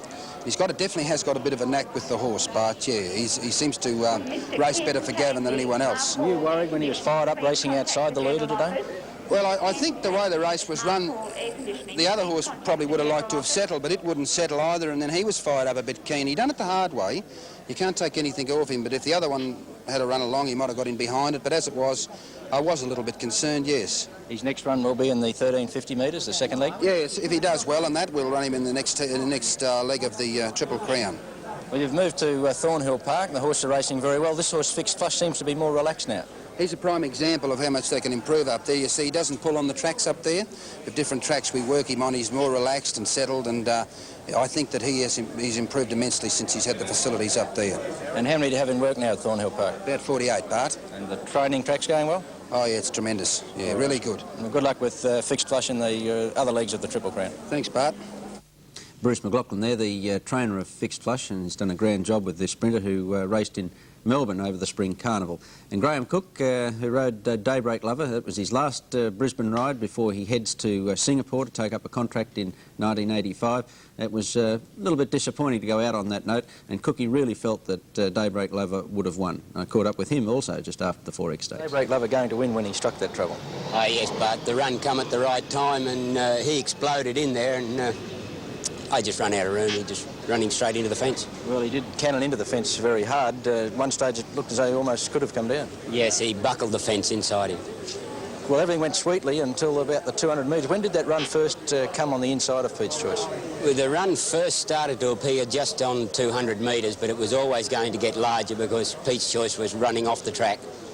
And how far off the lead did Daybreak Lover get when he had to check out of it? He was about a head behind Pete's Choice when he hit the fence. Well, it's not a very nice way to round off your association with Brisbane racing for the time being anyway, but you do go to Singapore for the racing in the new year. Yes, Bart. At least I ended on my feet and not on the ground. Well, I had one win today out of 3 rides. It doesn't tempt you to cover back another ride before you go away? I might have 4 rides and 4 losers. Well, you reckon leave it at that, do you reckon? I think so. All right, Graham. Well, good luck with your contract in Singapore. I'm sure you're going to be a success there next year. Thank you very much, Bart. Graham Cook, who leaves on Boxing Day to ride in Singapore, and it's a big loss to Queensland racing because Cookie's been one of our most experienced and successful riders over a long period. 6th event, the 4X draft graduation, and have a look at this for an exciting finish. Furia, who came from a mile back at the home turn, gets up to defeat Fair Power by centimetres, and only a touch away was Mr Hunter in 3rd place. River showing speed. Grand Dutch Lady Ivor to Mr Hunter going fast in the early stages, and so is Star Amon running up to the winning post the first time. Star Amon coming across very quickly joins Mr Hunter. They're a length and a half in front of Lady Ivor. Grand Dutch 4th on the outside of Parakeetia, followed by Sovereign River, Fair Power, King Pendragon getting back worse in midfield. Then Potato Laddie, the favourite, second last on the inside, Furia. Last of all, Luskin Prince going to the turn out of the straight, heading up the Nudgee Road side, just short of 1,600 metres to go. Mr Hunter leads by a length. Star Amon second, the outside. Lady Ivor a half length away, third on the rails. Grand Dutch in 4th place, Trap 3 wide. Then Parakeetia, Sovereign River, a length and a half then to Fair Power, followed by King Pendragon, Potato Laddie, Furia, and Luskin Prince last. 1,200 metres left to go. Grand Dutch was sitting out wide. He didn't want to sit out there on him, so he's let him run to the lead. And it's Grand Dutch going to the front now to lead by a length and a half on Star Amon. Mr Hunter has settled well. He's a half length away, third on the inside, then Parakeetia. Lady Ivor 5th on the inside of Sovereign River, and now Fair Power caught out a little bit wide. King Pendragon next on the inside of Potato Laddie, and together at the rear, Luskin Prince and Furia. 850 metres left to go. Grand Dutch a half length in front of Parakeetia. Star Amon's going well in 3rd place, then Mr Hunter, Sovereign River. Fair Power improving his position quickly on the outside. Over on the rails is Lady Ivor, Sovereign River midfield at the moment, then King Pendragon, Potato Laddie. Back second last, Luskin Prince, and Furia still last as they run to the home turn. 450 metres to go. Parakeetia loomed up on the outside of Grand Dutch. They're together as they run onto the bend. Coming up fast on the outside, Mr Hunter. Fair Power a bit wide on the corner, but running on gamely. Star Amon just behind them, then King Pendragon. Where's the favourite, Furia? Back about third last, but pulled to the outside and coming with a big run. 200 metres left to go. Fair Power loomed up to go to the lead from Mr. Hunter and Grand Dutch. Furia on the outside starting to pick up these leaders. Mr. Hunter, Fair Power, Furia joining in pretty quickly now. Mr. Hunter, Fair Power, Furia, they hit the line. Oh, gee, this is tight. This is pretty tight, this one. Three of them stretched right across the track. Mr. Hunter and Furia, and up there with them two, Fair Power, then King Pendragon, Luskin Prince. Well, a very tricky finish there to the sixth event. We'll show you the slow motion, see if you can pick the winner. Not many people on the ground thought Furia on the extreme outside had got up. It was actually a centimetre she defeated Fair Power by, and Mr. Hunter very close. Now, Mr. Hunter, hands and heels from Shane Scriven, one out from the rail. On his outside is Fair Power. Neil Williams really letting go with the whip in the right hand, and here comes Furia in the red colours and the gold cap coming from second last at the home turn. Darren Rewald looking for a double here. It's still Mr. Hunter, appears to be just in front. Fair Power just clinging on, and here's Furia with giant strides on the outside. This is a titanic struggle. It still appears Mr. Hunter on the inside. It's the bob of the heads, and obviously Furia on the outside just in stride at the right time. It was a very close finish, and about as close as you can get to a triple dead heat there. Only a centimetre or two between the three. Seventh event was the Markdown Sellers Novice, and Sir Elwes, you'll notice him on the outside, jumps brilliantly. That's him in the red cap. He shoots to the lead early and was never seriously threatened in the straight to defeat Fleet Consul by a couple of lengths. Shamrock Miss, Capro Card, Lord Hussar and Subaru going fast shortly after the start. Midnight Man near the inside showing plenty of dash. Woodsind up a bit better than midfield, followed by Lord Algie, Shamrock Miss, and Bank Pass caught a bit wide. Rough Cast next on the inside of Regal, Lark Thracian in a space getting back. Mendham Lad third last on, settling down with Icy Nip and Time and Space. 850 metres left to go. Sir Elwes the leader. He's come across from that wide alley to take up the running, and it's Sir Elwes about a half length in front of Bank Pass, and Subaru is beautifully placed third on the rails. Fleet Consul fourth on the outside, then Midnight Man, Lord Algie, Woodsin, a length then to Lord Hussar, Shamrock Miss, Capro Khan wide, Regal Lark in between horses. Rough Casters next on the inside, then Thracian. Mendham Lad now starting a run, then Inner Space, well back, Icy Nip, Time and Space last. Around the home turn, just short of 400 metres to go. Sir Elwes about a length in front of Bank Pass. Fleet Consul running third. Subaru pulled to the outside, running on fairly well, followed by Shamrock Miss and Lord Algie under the whip. The leader, Sir Elwes, 150 to go. He kicked away from them. He's about 2 lengths in front of Bank Pass. Fleet Consul on the outside, trying hard at Sir Elwes in front under the whip. He's going to be too good for them, Sir Elwes. Sir Elwes goes on to win it by 2 lengths. Fleet Consul second. Icy Nip flew, and I think got third just in front of Lord Algie. The favourite in that event was Subaru, who really compounded in the straight to finish 14th, and he was subsequently found to be lame in the off foreleg. So he probably will be spelled before racing again. Punters took another body blow in the final event, a real knockout punch with the defeat here of the odds-on pop Mr. Merrymaker. He looked disappointing. Gus Philpott had him up prominent all the way, and he really should have been able to score. Ripper Risk starting at 20 to 1 runs on strongly to defeat the favourite by a neck. Running third, going up to tackle the leaders by the looks of it. Grecian Lace just off the speed. There's Brown Lark going very fast on the outside, racing to the front now. Roanoke Lad getting up into midfield, then McGettigan, Amazing Gift, Tiger Meow and Ching Dynasty. Running into the back, 1,200 metres left to go, and Brown Lark is steadied now to lead by 2 lengths. Solemvo second. 3/4 of a length away third, Mr. Merrymaker, beautifully positioned. A length into Roanoke Lad, Ripper Risk on the inside of McGettigan, followed by Grecian Lace on the inside, and then Lollipop Junior, Tiger Meow, getting well back, Amazing Gift, Ching Dynasties. Last, Brown Lark on top, 850 metres left to go, leads by 2 lengths. Solemvo running second, a neck away third, Mr. Merrymaker on the outside, then Roanoke Lad covering Ripper Risk, 2 lengths to Grecian Lace, and then McGettigan on the outside. Another 2 to Tiger Meow, followed by Lollipop Junior, who's giving ground, passed by Amazing Gift and Ching Dynasties. Last, down the side, 600 metres left to go. Brown Lark the leader. He's starting to wind up the favourite now. Mr. Merrymaker coming up into second place. Solemvo third on the inside, then Roanoke Lad, followed by Ripper Risk, Grecian Lace, a length further back to McGettigan, and then Tiger Meow, Amazing Gift, and Ching Dynasties back towards the rear with Lollipop Junior straightening up, and the favourite dashed up quickly to go to the lead on the outside. Mr. Merrymaker's hit the front now. Ripper Risk trying to go with Mr. Merrymaker. Roanoke Lad was next, followed then by Grecian Lace. He's pulled the whip on the favourite, Mr. Merrymaker. He's starting to struggle a little bit. Ripper Risk has loomed up on the outside to go to the lead. I think the favourite's gone. Ripper Risk about a neck in front. Mr. Merrymaker can't do any better. Ripper Risk wins it by a half length. Ripper Risk in a boil over beats the favourite, Mr. Merrymaker. Roanoke Lad third. Boil over all right. Ripper Risk at 20 to 1 defeating the odds-on pop Mr. Merrymaker, who was regarded by most as the safe bet for the day. And that incidentally gave Graham Watson a treble with his success there on Ripper Risk, a top young rider. Look at the TAB information now. The double numbers 4 and 16, $109.60. Oh, there could have been an omen here. The treble 8, 4 and 16, $4,973.20. The even number's successful, but the dividend, nice, unhealthy, uneven number. They were the Doomben races yesterday. I'll be back a little later in the program to look at the Sydney and Melbourne cards. And after this break, Cole Young will be along. On Sweet Refrain, the filly surprisingly good odds of 4 to 1. She coasted up outside the lead coming to the home turn, and Dittman just let her stroll to the line under hands and heels riding. She defeated the favourite, Larder Ray, a first starter, heavily backed to start 7 to 4. Disappointment here was Vain Princess, ridden by Ron Quinton, who was confidently backed to start 7 to 2. My Realm Light Westerly and Beltari and Kabali are the last pair. Larder returns for home just in front of Sweet Refrain. Vain Princess third on the inside, followed by Gaiety de Coeur and the break then to Shady Senorita. Lardery on the inside, headed by Sweet Refrain, 200 to go. 2 lengths to Vain Princess and then Shady Senorita. Sweet Refrain just the leader from Lardery, fighting back, but Sweet Refrain's got Lardery's measure. Running on down the outside is My Realm, but Sweet Refrain is going to score in the first. And nursed to the line by Dittman. Sweet Refrain a half last. Sweet Refrain and Mick Dittman landing the prize in the first event. Well, any horse starting at 4 to 1 on should score easily, and that's exactly what At Sea and Ron Quinton did in the second event. You'll notice Quinton has several looks over his shoulder in the straight. At Sea just much too good for his opposition to score by a length of 3/4 from McCluskey. Outside of Cavalier Kid, and Quinton hasn't moved on the favourite. A scutcheon third from Circus Performer running game, but now Quinton has a peep on At Sea, and At Sea given full rein kicks. He has a look to the left, a look to the right, Ron another look to the left, and At Sea's 2 lengths clear. McCluskey second, good go for third. Vincenzo runs down the outside, but it's an easy win for At Sea, and that's the hat-trick for him. Very easy win there to At Sea.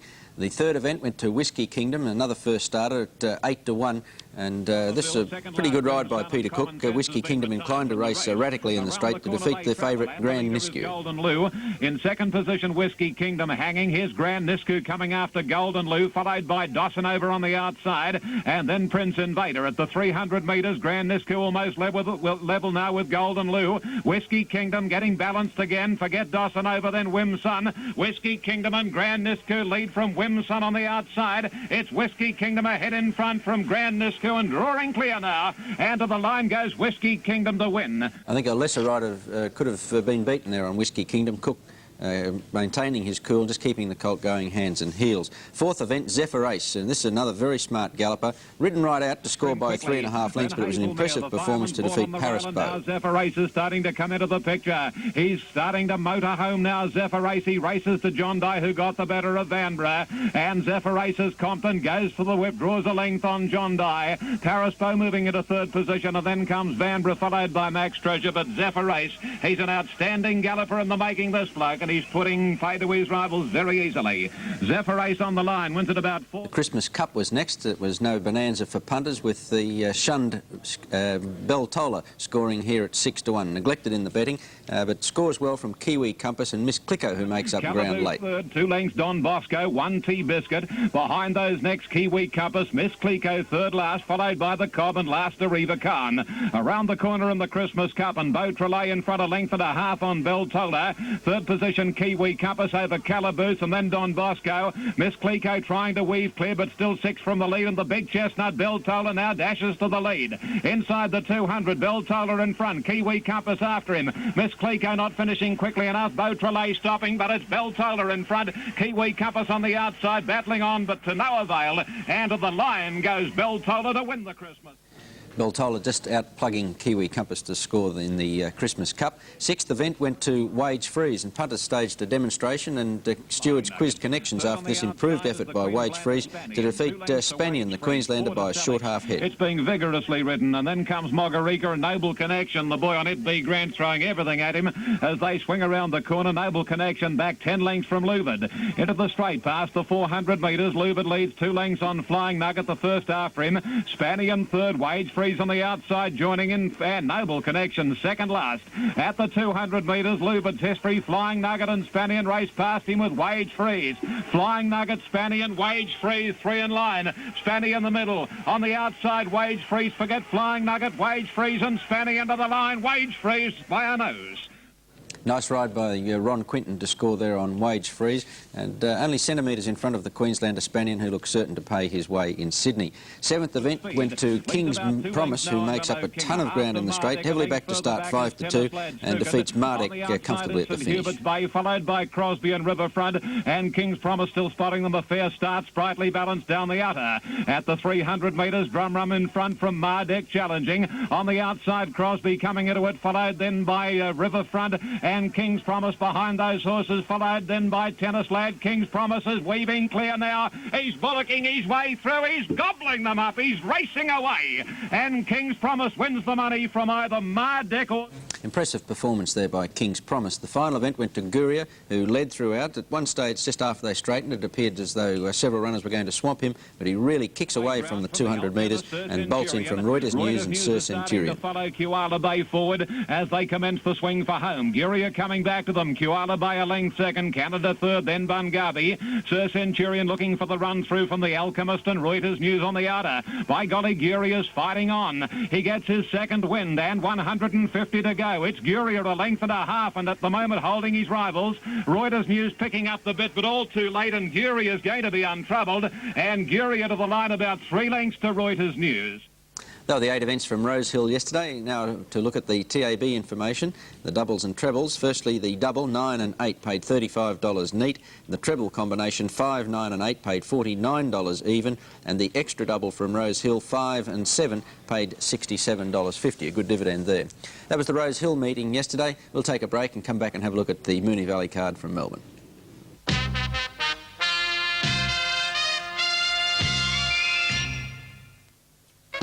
Every Wednesday, Cagney and Lacey will touch your heart. In a world of corruption and vice, it's good to know there are people you can count on.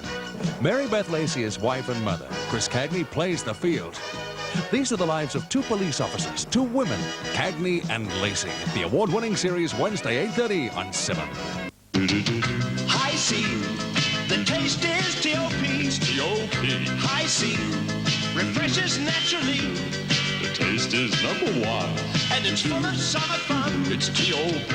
High C, refreshes naturally. Refreshing High C fruit juice drinks in a bottle or the box with a delicious taste of real fruit. That's tops. It's T.O.P. High C.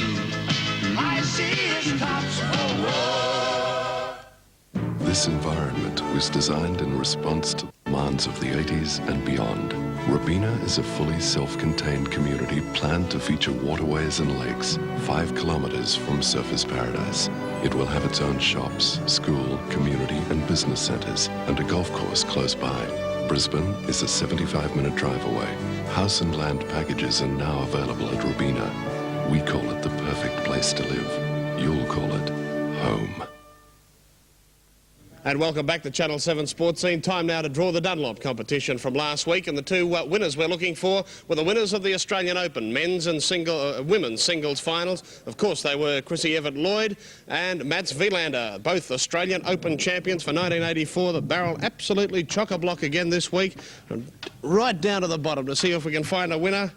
And yes, we have a winner, Chris Everett-Lloyd and Mats Wilander. The correct answers, Jeffrey Sander from 43 Law Street at Redbank. So Jeffrey will be contacting you during this week, and you have won for yourself a pair of those fabulous Dunlop KT26 sports shoes. It's time now to continue our racing review. Bart Sinclair is with us again to look at racing yesterday from Moonee Valley. Thanks, Pat. And it was Moonee Valley yesterday, a tight track, and it's usually a bit of a test for the punters. And the first event, the hurdle, was a test because the favourite Royal Triumph fell very early in the race. But the solidly backed Mallee Bronze scored well, starting at 11 to 4 second pick. He goes up towards the leaders at the home turn and defeats Fleetore by about a length and a half. You'll notice the rider of Fleetore loses his iron just at the home turn. Moves up to be second out after the leader from our D-Mass, and the long gap, the Vatican Edition. Fleetore led on the corner, but Mallee Bronze closing. Got to within a half length as they swept to the turn. They've kicked away 2.5 out D-Mass. Fleetore joined by Mallee Bronze. Mallee Bronze took the lead. Wonder Jump, Mallee Bronze travelling well.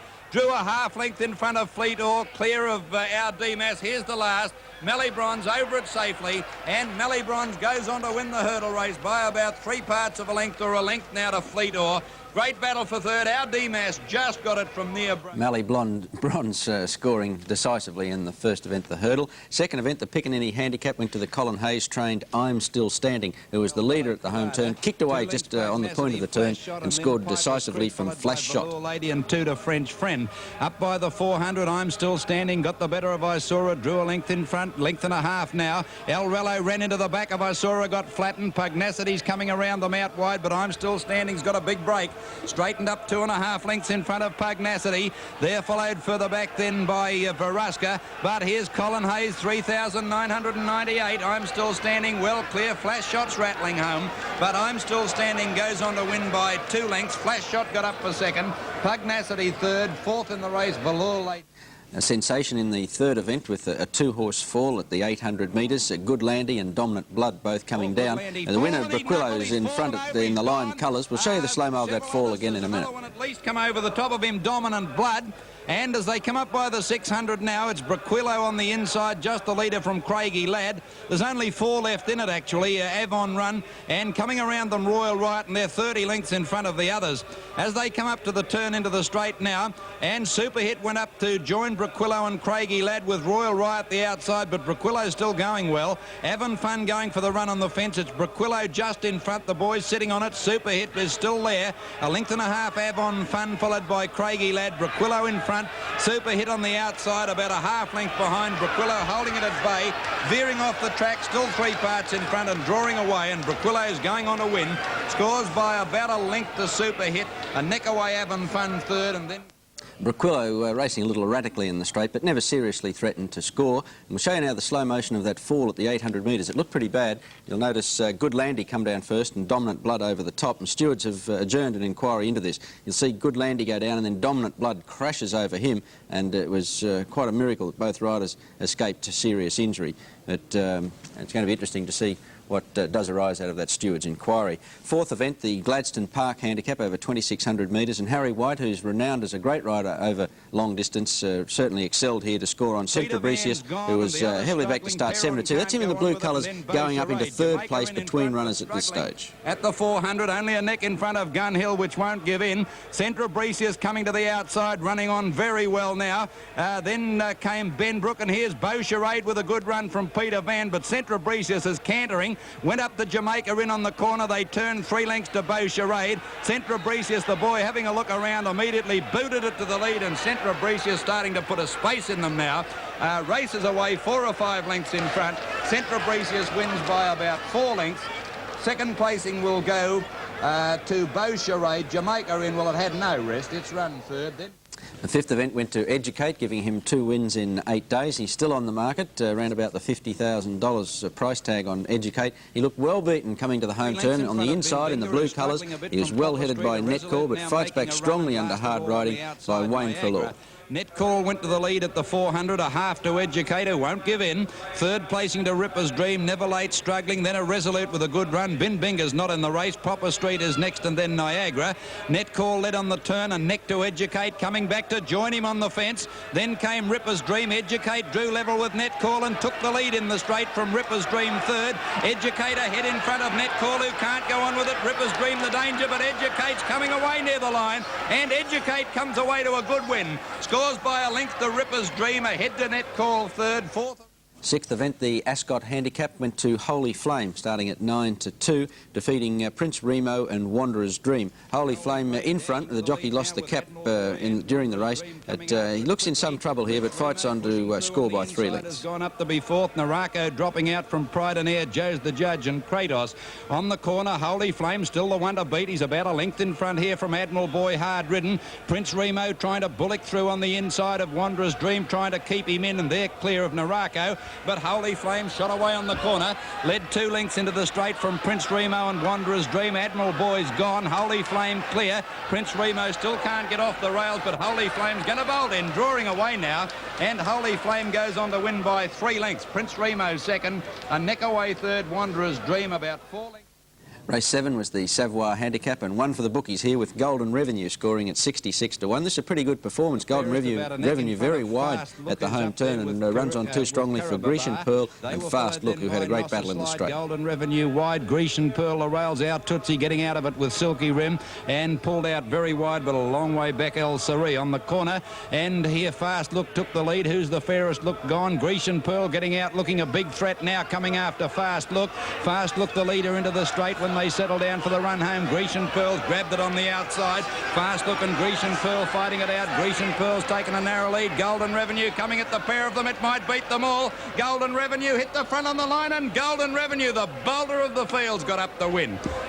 Golden Revenue has scored close for the minor placings. Call Me Judy was there on the outside, and so too was Grecian Pearl, and on the inside. I don't think the caller Bill Collins backed that winner, but a good run there from the 4th placed Call Me Judy. 8th event, Reformed Rogue, well backed, forwards into 11 to 4 and leads throughout. He's well clear coming to the turn and scores very comfortably from Skiing and Mum's Pride. Reformed Rogue 2 lengths in front coming to the corner from Skiing. Mum's Pride called on now. Mirror Jack can't go on, and they're followed then by Roman Frenzy in the slot and Mighty Supremo, but it's got a big lead, Reformed Rogue. Led 3 lengths into the straight from Skiing, Mum's Pride, and now Mighty Supremo coming home pretty well, but in the run home Reformed Rogue's going to be in trouble. It's going to win by 3 lengths.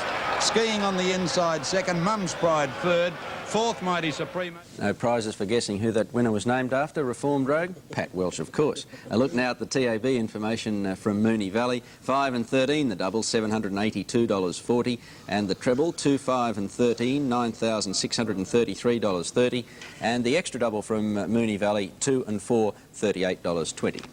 This week we've got racing at Bundamba on Wednesday and Eagle Farm next Saturday as we build up to Christmas.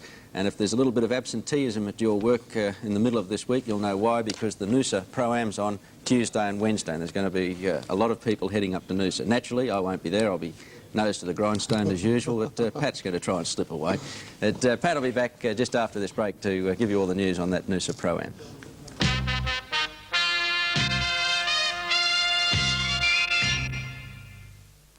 Friday night, hot highway action. The Scarlet Fury. Calmus is next to the inside. Latin Flare picking up ground on the outside of Pontificate. Bridgman Girl is well back. Veet Me Alabat fourth last as they run onto the bend. And then Rundle Princess, Show Diamond and Orchard is last. Around the home turn, just over 400 metres to go. Discord the leader. She's coming back to them. She leads by a length and a half. Lady Solicitor clear at the right time if she's good enough. She's running on OK. All Amber on the outside. Play It Alone's going for a run over on the inside. She's making up ground. And then try Janice and Greg Sun. 250 metres out. Discord is still the leader, about a length in front of Lady Solicitor, who's trying hard on the outside. Then Play It Alone, Greg Sun and Try Janice. Discord's just in front. Lady Solicitor and Greg Sun coming at Discord now. Greg Sun flying the outside. It's going to get up, I think. Yes, it's just got there. Greg Sun's won it. Greg Sun's won it by a half head. Lady Solicitor second and Discord third. 3 of them have hit the leg. And she's class. And Cedar Worries last of all. Around the home turn now with 500 metres left to go. Nastina's just in front of Glavora, and Poetic Star has raced up 3 deep to join the leaders. Dressage is off the track, but coming into it with a fair run. Then Name of the Game, Mizzaloo over behind them on the rails, and then I'm Sheena, Bound to Drink, looking everywhere for a run and giving the leaders about 4 lengths start. 250 metres to go. Glavora loomed up on the outside to run to the lead from Nastina, battling on fairly well. Poetic Star, Mizzaloo getting a run. Bound to Drink's getting clear now and running on strongly. Elytra down the outside. I'm Sheena can't get a crack at them. Have a look at this for a finish. Bound to Drink grabbed the lead. Elytra coming at Bound to Drink. Bound to Drink just in front and won. Bound to Drink has won it. Bound to Drink first, second Elytra, maybe Nastina third from a big group. Above average performance there from Bound to Drink. I think she would have been unlucky not to score. Third event, the first Holly Novice. Up on the outside of Sheer, forced to go to the lead. She looks as though she's going to win a Butterham Girl. She's about a length in front, drawing clear close to home, and she's going to be too good for them, Butterham Girl. Butterham Girl first, second was second home Sheer Force, and third in Gold Cast, followed by Atlanta Lance Imperial. Convincing performance that by Butterham Girl to score by almost 2 lengths. The fourth event.